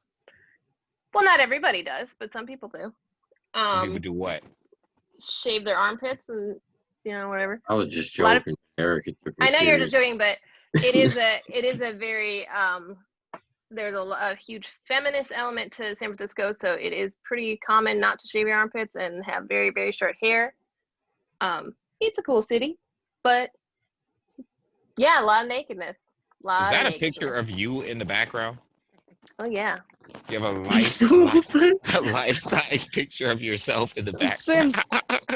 in my experience, in my game. experience me in in 7th California, in my experience in It California, does look like a younger you. the further south you get from Silicon Valley, or the further south you get from San Francisco into Silicon Valley, rather, is when people start to become more stuffy and probably wouldn't allow or wouldn't accept people walking around naked.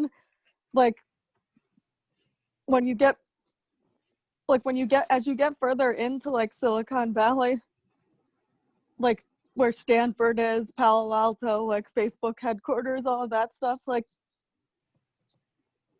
they're very prim and proper, and they won't even allow a dispensary within limits near Stanford. I don't know about that. Dispensary. No, they won't. I They just won't. want to know why you went with the 12-year-old picture. Was that just random? Like, I'm going with the 12 today? You know, I got on this phone call and I wanted to put on a virtual background, so I started scrolling through and this was on there, and I don't know why I have this saved as a virtual background, but I went with it. Okay. Good. Silicon Valley, that's where we were I at. was just so amused. No, I was saying it, and I know this actually because God, I shouldn't say this. I was looking for a friend, right? But Misha's family lives in Silicon Valley-ish, lives in Palo Alto, and the last time we were visiting, I was looking on Weed Maps for the closest dispensary so that I could bring home souvenirs, shall we nicely put it. And We shall not. Dispensary? Dispensary. Were you gonna fly with weed? I was considering it, but then I decided That it was would have been a probably bad idea. well, technically, People do it. You just have to know how to. They say you should put it in your checked bags. technically, Put in San your Francisco, ass. technically, That too. technically, you can't get arrested for carrying weed on a plane from San Francisco airport because the airport is local police jurisdiction. They're enforcing local laws, so therefore, all they can do is. What about the airport you're flying into? They don't. When was the last time anybody checked your bags? When you arrived somewhere? All the time. Oh, right. Look at me. I see what you're saying. I mean, when I say that, I mean you're not. It's not like you're going through security to get out of the airport. Well, they put it through That's the. only on international. Only on international. When you I guess you did when you. Domestically. What year was this that you were trying to find a dispensary near Palo Alto? Recently, it was 2-3 years ago. Dispensary. And then I looked it up and found that they actually only allowed delivery. Hello, sir. Yeah. I would like to procure from your Would you best dispensary. I think though that Been that through. was before it was legal recreationally. Back then it was only medical. No, it was after. It was definitely after when it was legal recreationally in the state, and the city of Palo Alto just decided that they weren't to make a local law that they weren't going to allow it within their city limits. Mhm. And I think it's because, like, honestly, like,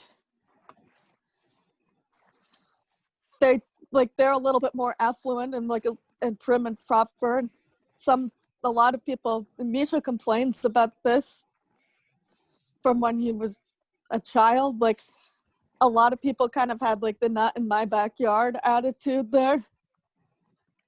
I like how Alaska legalized weed and the cops were like, so what? Nope.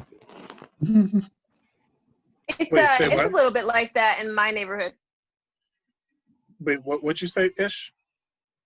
Alaska legalized weed and the police were like, so we're still arresting people. Like, Oh, yo. Meanwhile, That's kind of messed up.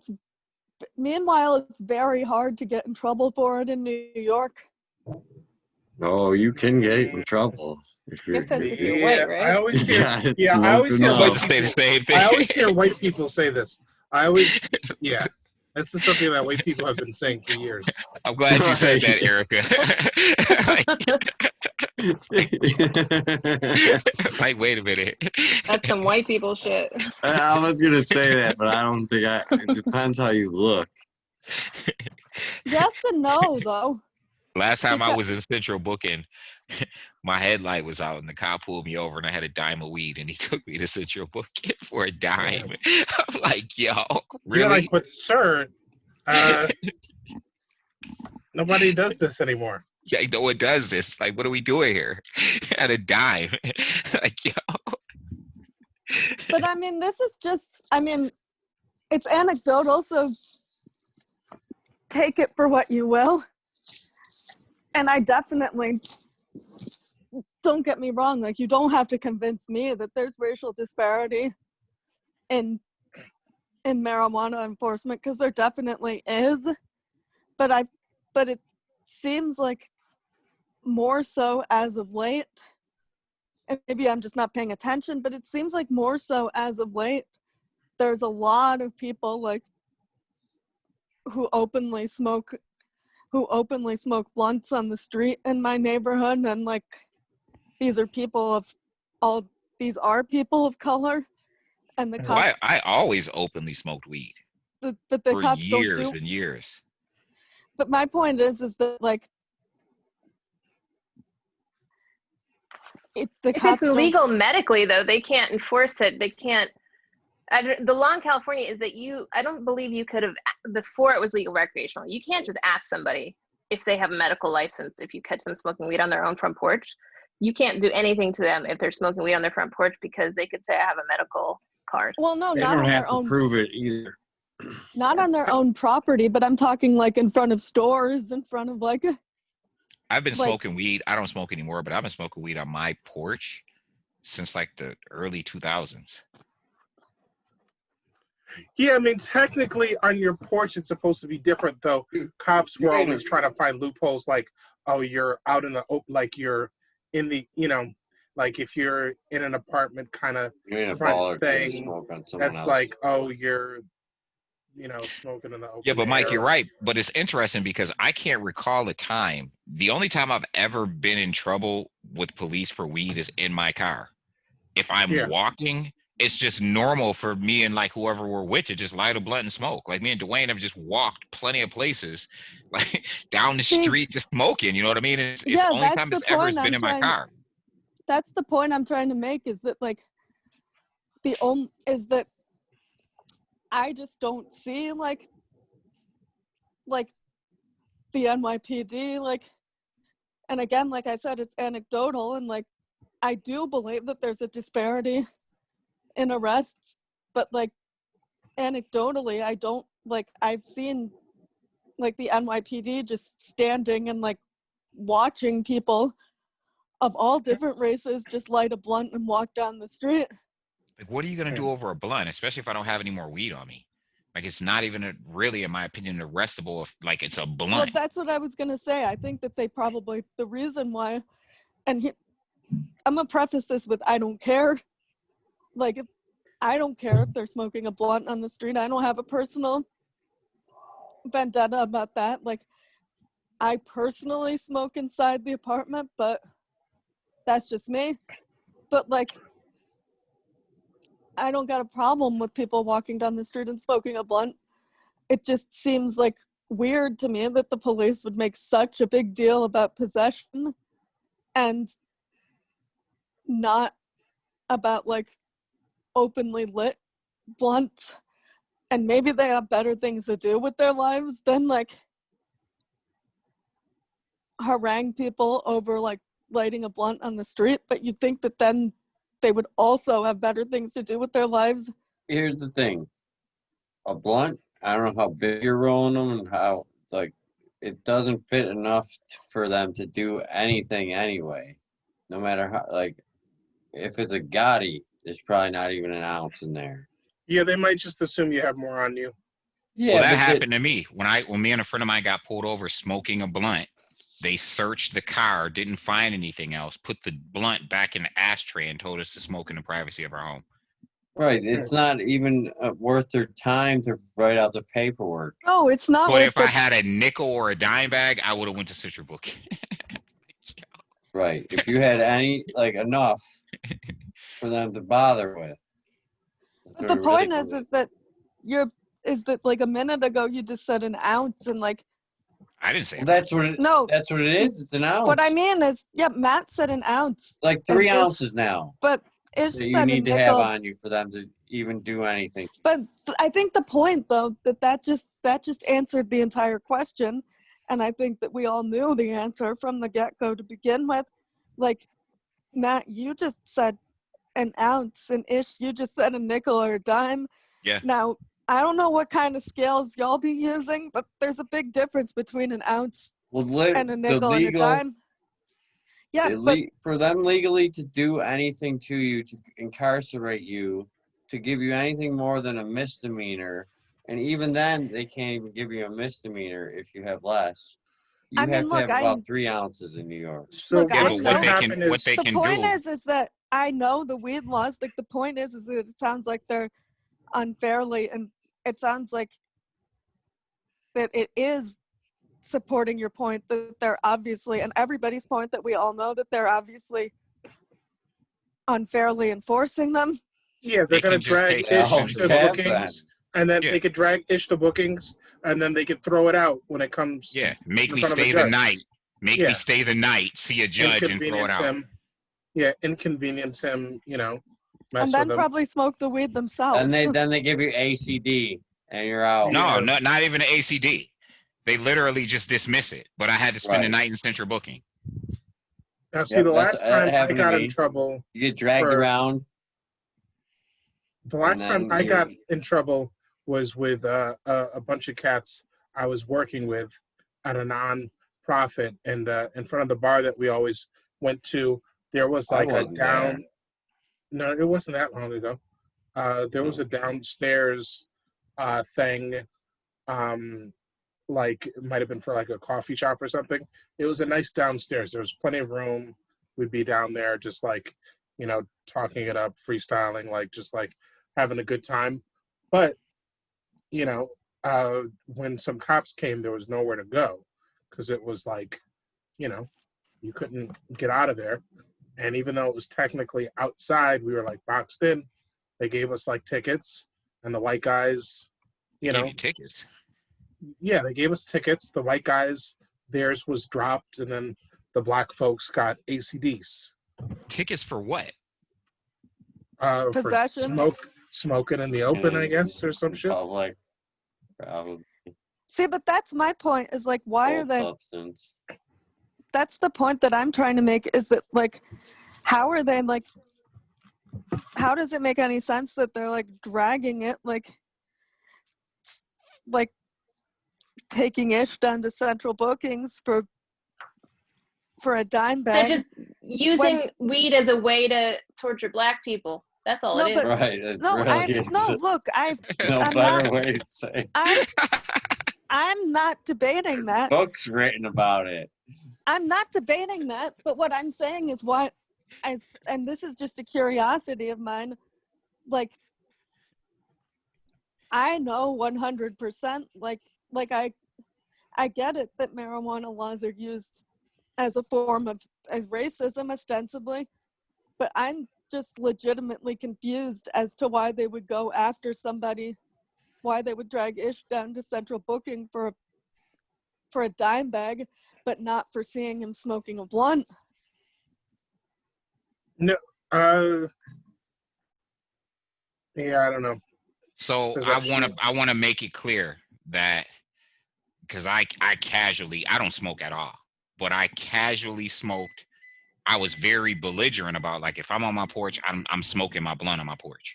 Like, this is my house, I own it. I'm listen, but I want to make it clear because I came up in a culture where it was just normal for me to walk around smoking, and that was everywhere I lived, even when I lived in Germany.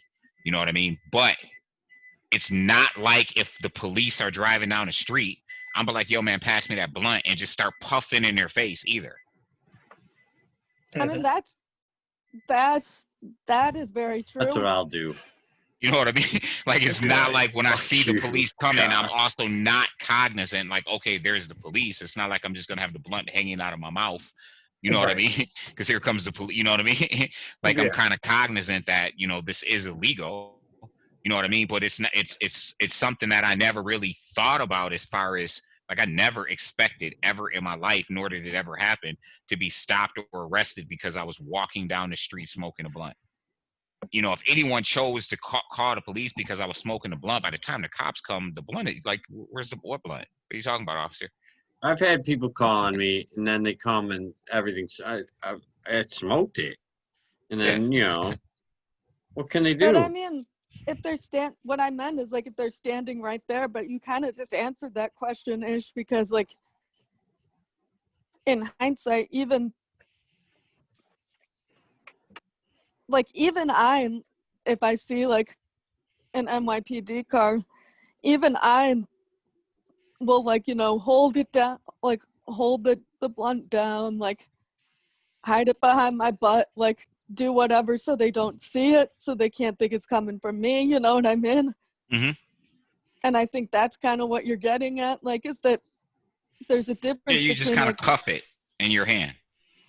Yeah, and that's what I'm saying, like, you kind of hold it in such a way that you're covering it up, whereas if they pull a stupid illegal search maneuver on you, like the broken tail light maneuver or whatever, it's not exactly as if you can hide or dispose of unsmoked product. You know what I mean? Whereas, like, you can ostensibly, like, just hide a blunt for a second until they pass, you know what I mean? And they wouldn't be any the wiser. Yeah, keep it moving.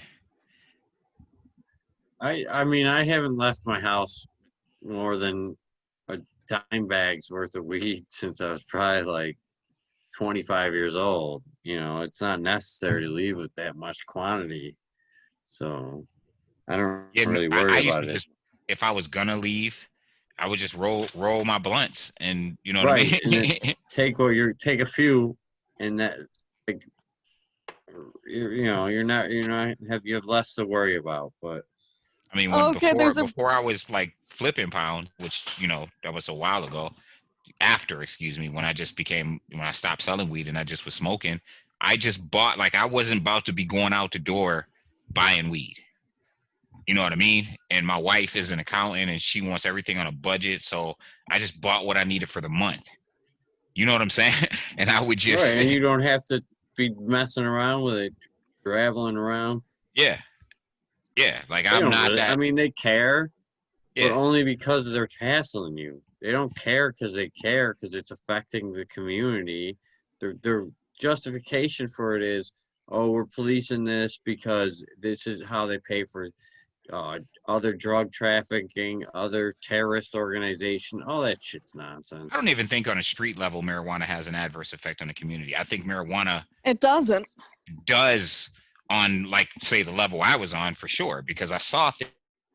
Kind of glad I don't do that anymore, because I certainly saw the impact it has on communities when you get to a level where you're plugging people. You know what I mean? But when you're just on a street level buying marijuana, I don't think the effect is adverse, because like 85% of American households have marijuana smokers in them. It's just what it is. You know what I mean? But when you get to a level, what is plugging people? How does that have an adverse effect? well, because now you're at a level where, like, so for instance, I got to a point in BlackRock where, and I didn't know because I was naive. It's just, lucky me. I'm a stand-up guy in the streets. That's more my street cred comes from. Not from putting in work, but from just being a stand-up dude in the streets. You understand what I'm saying? And I got a lot of, because I'm a stand-up dude in the streets, I'm very close to a lot of people who put in work in the streets and, have that reputation. You know what I mean? And I'm just, ish to them. So anyway, I got to a point, and I'm trying to say this the best way possible, where I was buying somebody who was really somebody in the streets. I used to buy weed, and I wanted to buy weight. I used to go to Niagara Falls to get weight, and then the plug dried up out there. And I'm like, at that point, I didn't want to travel to Niagara Falls, and I wanted to buy enough weight where I would plug other people. So somebody who is that dude in the streets, who had a crew, who was from my hood, he had a crew, and they hustled that work. You know what I mean? Mm-hmm. But he came to me because I'm a stand-up dude, and he was like, I got a plug for you. And he ain't even give it to his people's like the people he ran with. He just, because he know, like, this dude that I'm about to hook you up with is really, like, he's a big time dude. I'm not gonna get into real deep into him, but this dude was a big time dude. He owned a couple restaurants. He was from Jamaica, and he had weight. And so dude was like, I'm gonna hook you up with him. And he was like, and I'm only hooking you up with him because, like, I know, like, you're, you a legit dude who, what I'm saying, can be trusted the whole nine. So I meet this dude, and this dude, like, it was real like that. Like, he had me sit in his house for an hour with, like, he left the house. He had me sit in his house, in his room for an hour with this pit bull that just sat in the doorway. And I sat there for an hour before I got I just wanted a pound from him just to see what was up. You know what I mean? And so I got this pound from him. And it turned out during that time period that I was there, like, he was checking to find out who I was. And, like, he couldn't find out anything about me because, like, I wasn't known for, like, being a dirty dude in the street. And when he did find out about me, it was just like, it's just, that's a good dude. He good. You good with him. He'll make you money. So from that point on, I was getting weight from this dude. So I was probably paying for high grade, right? I was probably paying like $600 a pound. How long ago was this? 2000 and I was just about to ask my wife. 2000 and I would say 10 through like 13, 14, something like that. So like 7 to 10 years ago. Yeah. Because I'm trying to think in terms of inflation, but yeah. Go on. So what I did was, and this is how it got crazy, Mike. Like, it got really crazy because I didn't even realize it, right? Like, I'm like, okay, I work, right? I work at the hospital. I got all these nurses who would like to buy weed safely. So I didn't even think, I'm gonna go flood my hood, which is what ended up happening. Like, I flooded my hood, but this kind of happened accidentally because I'm like, okay, well, I'm buying these pounds for like $600.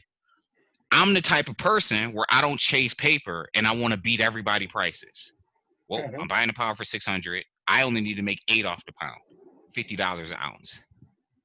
So I would buy a pound, and in like an hour, the whole pound would be gone. Oh, they're $50 an ounce. Well, let me just get the quarter pound for $200. It would just, in an hour, it would be gone, right? So I'm still not thinking nothing of it.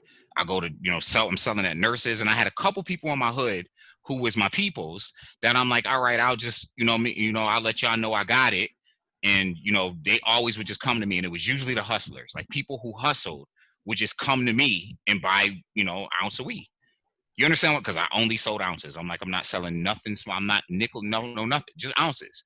So what happened was people found out, well, Ish got the cheapest ounces around because I don't really talk like that. And I would go to work, and if you called my phone while I was at work, that was the only people I would hit. Once I got out of work, I would check my messages, hit all of those people, and then I'm not selling nothing else for the rest of the day. You had to, you know what I'm saying? You ain't call me while I was at work. So what happened was, ballers, this is the first sign that I realized, I had friends, like straight block niggas, right? Like Dwayne know these people, like straight real niggas on the block, but my peoples. So like my man came to me, he was like, yo, dude, because he was buying ounces from me and selling them for like $90 for the going rate. He would just buy an ounce for me for 50, sell it for 90, right? So as I'm selling weed to other people, people would come to me individually and be like, yo, we can flood the whole area. Don't sell to nobody else but me. Huh? What you mean? Like I sell ounces. Like, so, and these is my peoples, and they're each other peoples coming to me. So anyway, I'm about to, so what happened was, now I'm selling like a pound a day. So one day my plug says to me, I'm at he had a restaurant. And so I'm sitting in his restaurant, and he just looked at me and he was like, yo, you got a bud house, don't you? And that's when I realized, like, I'm flooded this dude. I'm bringing him so much money. I'm probably bringing him more money than anybody else he sell to. So I say to him, yeah, I don't have a bud house, but I don't want him to know that I don't, because like I kind of peep game, right? I see what's going on. So I'm like, yep. So he dropped my price. He was like, all right, well, I'm gonna give you this. And I didn't like to take nothing on consignment. So anyway, let me get to the point. So at one point in time, I was selling a couple pounds, probably 3 or 4 pounds over the course of like 2 days. So then I opened up a bud house in Jasper. Okay. Like I opened up a bud house, and that's when all the other hustlers in my hood started looking at me different. Like people started going out trying to get weed, coming with like huge dimes. Mind you, I only sold ounces, cheapest ounces around. I didn't know that nobody else in Black Rock could sell weed.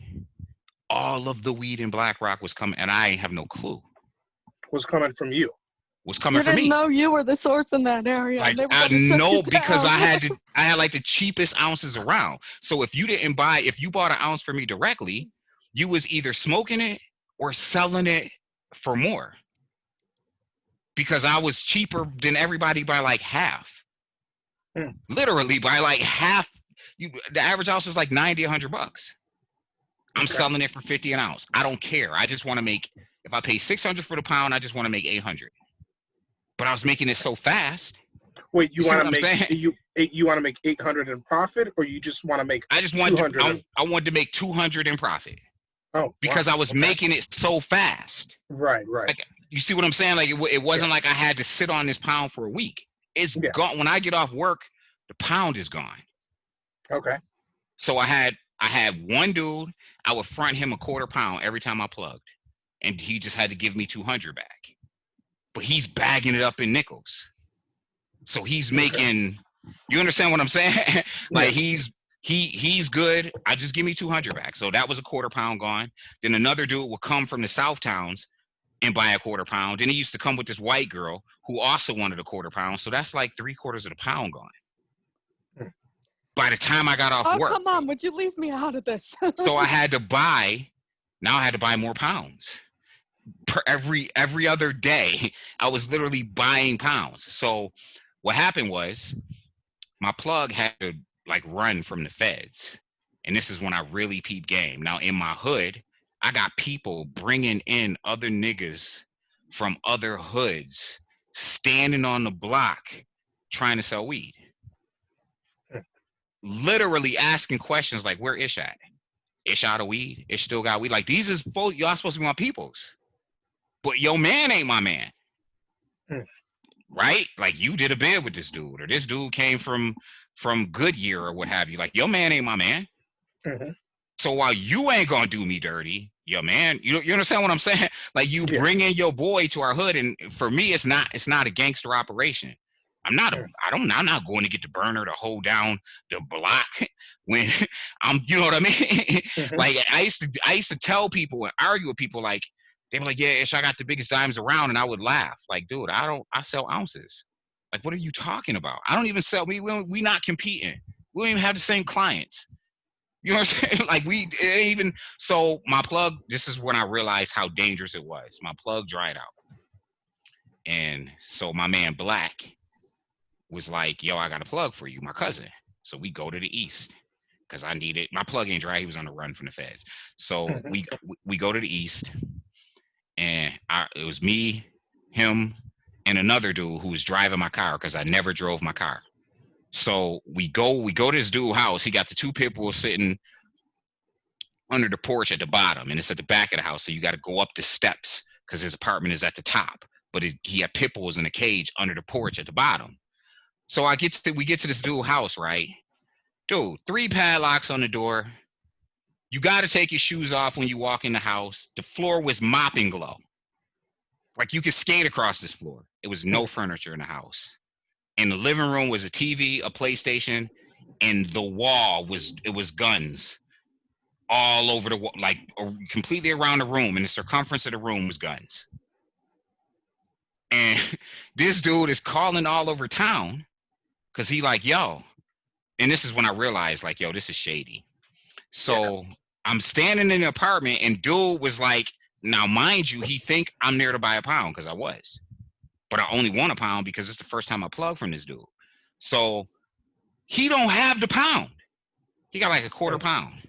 And he calling all over town to get these shorties, like his shorties that be out hustling for him, to bring the weed back. So that, because he do not want to let me leave with my money. My money was in the car. Because I'm not dumb. You know what I mean? Like, I didn't even have the keys on me. It was in the car. So so these dudes, randomly, just start showing up at the house with like a quarter, with 3/4 of an ounce here, a half ounce there, all of this to assemble a pound. And my man Black say to his cousin, he was like, you know, if we ain't out of here in like 15 minutes, my man in the car, he coming in here blazing. Dude, this your cousin. What you mean? Like, yo, I'm standing here like, yo, what do you mean? This is your cousin. Is that type of party for real? So you're like, is this what we're doing here? Yeah, dude don't even assemble the whole pound. It's very close.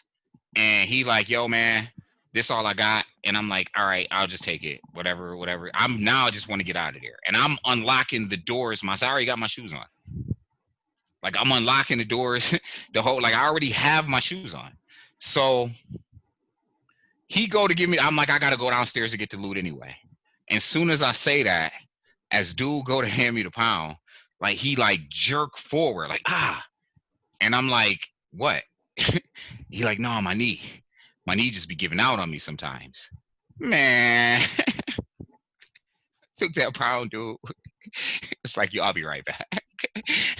Went right down to the car, handed Black the loot. I was like, yo, dude, you go give your cousin the loot. I'm not going back in that house. So now, make a long story short, this dude was trying to rob me, and not just rob me, to the point where, like, he made Black tell dude what hood I be in. And like a couple weeks later, and I can't really get into what happened to him, but like a couple weeks later, his people came to my hood looking for me. Because, like, so I'll give you an example. I can't tell you what happened because you just can't come to my hood looking for me. You understand what I'm saying? Like, we're talking Jasper projects. Yeah. You understand what I'm saying? Like, you just can't come to Jasper looking for me. You know what I mean? Any more than I can go to your hood looking for you. Right. So what fill in the blanks of this story? I mean, some stuff happened to him, but the point is, when I tell you that on that level, it impacts the community. I had people getting out of jail saying things to me like, yo, I heard your name ring bells right now. Like coming home from jail. Like your name ringing bells out here, bruh. Really? And I was so naive that I didn't realize, like, I'm not walking around with a burner. Right. I'm not about to go to war for the block. You understand what I'm saying? Like, you can stand on the corner, but everybody else saw it that way. Everybody. Dude, when I didn't have weed, it was the talk of the town. Like, it was, yo, Ish don't got weed? All right, yo, we got to hurry up and plug, da-da-da. And it'll make people on that level, it makes people, like my friends was ready to fight each other. I had people from other hoods looking for me. And the reason why is because I created a vacuum in Blackrock. Right. I created a vacuum. And I realized, and me and my man talked to this day. I talked to him this morning because one of the dudes, one of my peoples, or that crew that I, introduced me to the plug, like he's being charged for murder right now because he hit somebody with a Maserati last year, a couple driving drunk. He killed them both. And he just popped up on the news this morning. So I woke up and saw his face on the news and I called my man, and this person I called, he told me, we was talking about this a couple months ago. He was like, yo, Ish. And he was like, you know how much heat you had on you? And I was like, yeah, we were talking about it. He was like, nah. He was like, dude. He was like, you, like other plugs was trying to find out who you was. Because they couldn't sell weed. Nobody was buying their weed. So I'm a problem to them. And this is the type of beef, like this causes like wars. Yeah. Where you have little niggas come, you know what I'm saying? Like it got, and I know because I skipped the part that I just can't tell you about what happened when that dude came looking for me. Mm-hmm. Like he came looking for me with his peoples. Like so I this said, is, we'll fill in the blanks. Yeah, this is like equivalent to like a war. Like he came looking for me with his peoples and I wasn't prepared because I ain't see it coming. The problem is where you came. You came to a spot where like the niggas in Jasper's real niggas. They're real niggas. You know what I'm saying? That, that street term, they real niggas. Mm-hmm. And this is where I be at. I can't be around real niggas if I don't have, you understand what I'm saying? You know how that works. Like I can't even be there. Remind me where Jasper is again. It's in Blackrock. Oh, okay. Yeah. That's what I thought. I thought. It's the projects. But I can't be there. Like, you know what I'm saying? If I don't have the right to be there with these dudes and doing what I'm doing, do you think I could really be there? Right. You see what I'm saying? Like if I don't have some sort of credibility, be it putting in work or whatever, like I can't just be here with y'all. Like y'all real niggas. You know what I'm saying? Like y'all, this is what y'all do. And I still, these is really my people's. Like y'all my mans, y'all my people's to this day. However, I still go there and roll through. These are my people's. We're family. Mm-hmm. My man I was telling you earlier about who I had to punch in the face is one of them. You understand what I'm saying? Like, so we're family like that. But yeah, like you can't come looking for me. But I wasn't prepared. It's a good thing that you came there. And dude could tell that my mentality, what he had to, because you came looking for me with a crew. You just kind of came after the wrong person and came to the wrong place. You know what I mean? Like, that's just kind of what it was. Like, just for the record, before, we have like fed beef on Zoom, he's alive. Luckily so, is all I can say. And we don't have no beef. Like if he see me, it ain't no beef. But it was, it was a bad day for him. Yeah. It was a very bad day for him. That's all I'm going to say. If he thought he had knee problems, you got him now. Those were the least of his problems. Got him for real now. That's all I'm going to say. But no, it's very, on that level, it's really bad. You get people snitching. Right. You get people, again, in my own ignorance, like I didn't know. I literally made it difficult. So Mike, if you're going to make it difficult for other people to sell on that level to make their income that they feed their families with or what have you, or live their life on, right? Yeah. You have to be cognizant that that's what you're doing. And then you have to be willing to fight to do it. Right. I was neither cognizant, thus I had no idea that I had to fight. Mm-hmm. Well, I just it didn't sounds know. like you had no. It sounds like you had no bloody clue, like what a big Yep. cat you really were. I didn't, but Emily, it was never my intention.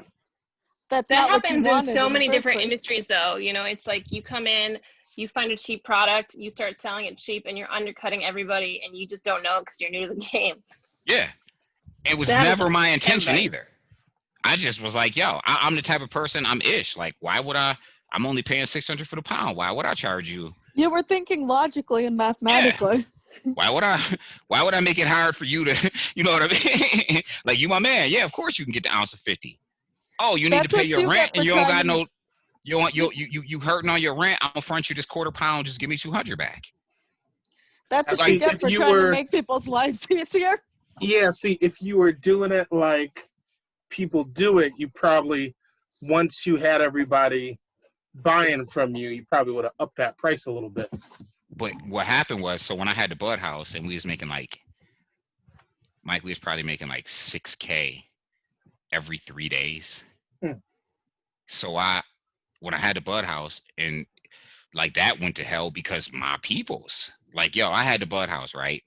So when I opened up, the girl Lonnie was like, yo, she was like, listen, I could move your weed. It's probably as fast as you. She was like, I can double, because she could double what I was doing, because I didn't need her to, like, I could continue selling what I was selling, but I could put weed in her house and just make income passively. And she was like, yo, I'll let you use my house. She was like, you get money. She's still my friend to this day. We friends, all of that. She was like, listen, you get money. She was like, I see you get money. She was like, I'm kind of broke. You know what I'm saying? My rent is only this much per month. Like, I could just double, whatever it is, you put it in my house, I'll manage it. And I'm like, okay. And I took my man Chuck. And this is what I did. I said, yo, this is what I'm gonna do. I said, I'm gonna front all the weed. And then when she get rid of, I said, Chuck, you run the house, right? And when you get rid of everything, I want all the money, all of it. And we're just gonna re-up. We're gonna re-up with everything. And then once we sell out the next time, that's when everybody get their cut. The only person who's gonna get a cut out of this weed is Lonnie. We're gonna pay her rent, we're gonna put a lawyer on retainer, and we're gonna keep a stash of money. So every time she asks for money, Chuck give her money. Like straight up, like, this is how my thought process was. You know what I'm saying? Pay her rent, we're gonna keep a lawyer on retainer, because I don't care if I get arrested or you get arrested. If she get arrested, she gotta get out of jail like the moment she get arrested. Period. Like, she gotta get bailed out the moment she go to central booking. She gotta be out like 10, 15 minutes later. Like, it's just what it is. Just kids. Right? Like, that's just what it is. So, and I kept a stash of money specifically for her. Chuck was like, no, I'm not giving her money. What you mean? What are you talking about? It ain't your money. When she be like, yo, I need da da da da da, give it to her. Like, what is you talking about? Yo, she was flipping pounds. It was crazy. So then I get off work one day. I go to the house. It's like 30 niggas in the house. Lonnie ain't even home. Because Lonnie ain't sell weed. She just let us use the house. I put Chuck in there to sell the weed. So that if everybody kicked down the door, listen, Chuck, this is what you do. Like, you are a career criminal. You'll get arrested. You'll keep your mouth shut, just like if I get arrested. You know what I'm saying? Like, this is what it is. Lonnie is a regular person with kids. So she needs to be able to be like, yo, I have nothing to do with it. You know what I'm saying? Like, that's just what it is. Man, I get to the house. It's like 30 niggas, girls, everybody partying. This is the Bud House. I didn't even understand this, dude. Like, yo. I'm like, you know what, man? I'm I'm done. Y'all can keep all the weed that y'all got. Sell it, keep all the money. Like, I'm done. And I that's when I left the Bud House. And I'm glad I did, because, you know, that was something that people would have plotted on too. Like, y'all partying over there. I'm not stupid. You let all these people come in and party. First of all, they didn't even know Lonnie was getting the weed from me till I walked in the house and I saw 30 niggas in the house. Now they know who Lonnie getting the weed from, because they already know I have weed. You know what I'm saying? I just didn't mix the two. If you wanted to buy an ounce for me, $50. You know where, you know, call my phone. I didn't ever tell people that Lonnie's spot was like, I'm putting weed in Lonnie's spot. I never told anybody that. You see what I'm saying? So when I get off work and I walk into the house and everybody see me, well, now you put two and two together. So now you're going to plot. When I tell you plot, listen, dude, I used to sell Dutches. We'll fill in the blanks. I used to sell Dutches and blacks for my friend Sharice's house, right? And I used to tell her, I used to be like, yo, Reese, because she was like, Ish, I could sell all these Dutches and all these Black and Milds and cigarettes. She was like, I could sell them all. And, you know, and I'm like, okay, this is what we'll do. I said, I'll buy boxes of Dutches, boxes of Black and Milds, boxes of cigarettes. You sell them all, you keep all the money. Then when I re-up, I keep all the money. And we'll just go back and forth. You see what I'm saying? So the money come as fast as you sell them. She was like, okay. I'm like, but you can't tell nobody that you got them from me. Okay. So she told people she got them from me. So Of course she did. I go out to the projects. Guess what? It's people sitting on her porch, because it's the projects, right? Everybody sit on everybody's porch. Sitting on her porch, selling Dutches and cigarettes. Wait, so let before me just interject here. Your projects had porches? Yeah, we're not in New York City. Anyways, we don't do the projects like y'all do.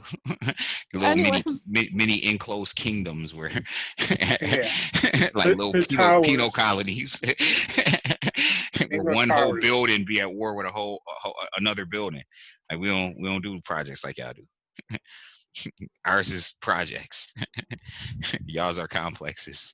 So no, yeah. So but in the projects where I'm from, and that's any projects in the city, like everybody sit on everybody's porch. Like you could be coming home from your job and it'd be like 3 niggas sitting on your porch smoking weed. Just chilling. And you just walk past them and go in your house, because this is what people do. It's chilling on people's porch, shooting dice like it's the projects. That's just what it is. Your porch ain't your porch. It's the community porch. It's just what it is. So I get out there and they sitting on her porch.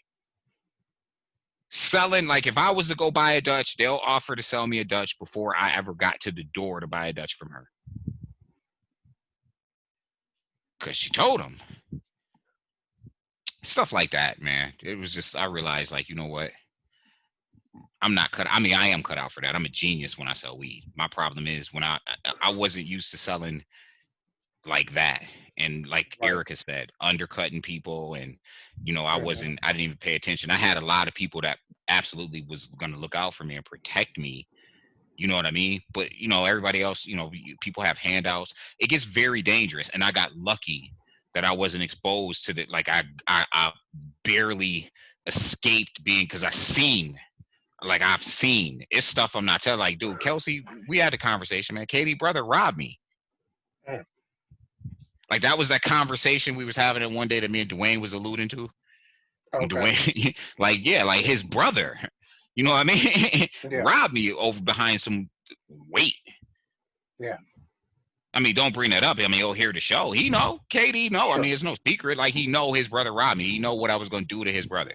Yeah. You know what I mean? Like he knows what I was gonna do to his brother. Caught him begging to do whatever he could do to keep me from doing what I was going to do to his brother. He didn't rob me for a little. He robbed me for a lot. Right. You know what I'm saying? Like, that's the type of problems that it caused. Like, I was going to have to do something to you because you robbed me, not for like and it matters, because if I don't, then everybody would think they could just rob me. Yeah, it's open season. You see what I'm saying? And he robbed me for a lot. Wasn't a little bit, it was a lot. to where Kelsey's wife was afraid that I was going to do something to Kelsey. Kelsey's my brother. But she was afraid. She ain't know me like that. Kelsey is my brother. Of course I wasn't going to. But she was. She felt like, man, what if Ish, da-da-da-da-da. First of all, that's not my character. My character isn't street. You see what I'm saying? Like, it isn't. It's just not my character. I just happen to navigate the street. But my character isn't street. So, like, it never occurred to me to hold Kelsey accountable. It never crossed my mind. Nor would it ever have. You understand what I'm saying, Mike? Yeah. But, yeah, Kelsey, ask Kelsey that story one day. He probably don't want to talk about it, but definitely ask him one day. We have to do it on the show. Yeah, his brother Robbie, for quite a bit. That'll be a good show. That'll be a good show. And then it's an issue of like, it's an issue of like, you're not like street by nature, like by psychological nature, but psychology, but because I grew up on the block my whole life, but absolutely my psychology is not. But you have to like, but the point is, if somebody jumps you for your shit, like at that level, you can't let that stand, or else like everybody's gonna be like, oh shit, Ish is a wimp, like let's all jump on Ish. Yeah, I'm not no punk. I was not, just because I'm not a street dude, I'm not a punk either. You know what I mean? Like that was never, that's not ever in question. And yeah, you're right though. If like but I couldn't, I think like that's like what I always complain about though, is the fact, I mean, most of my, I'm gonna get some sleep. I gotta wake up in the morning. This has been a good show though. Thanks everybody who came out. Thanks Erica. I think we should censor this whole last half. Nah, this is a good part. Yeah, this is gonna be the main part. Erica. All right, if you're peacing out, what's up? I'm gonna call it the Issue X Files. Erica, good to have you back, however brief. Emily, it's always good to have you.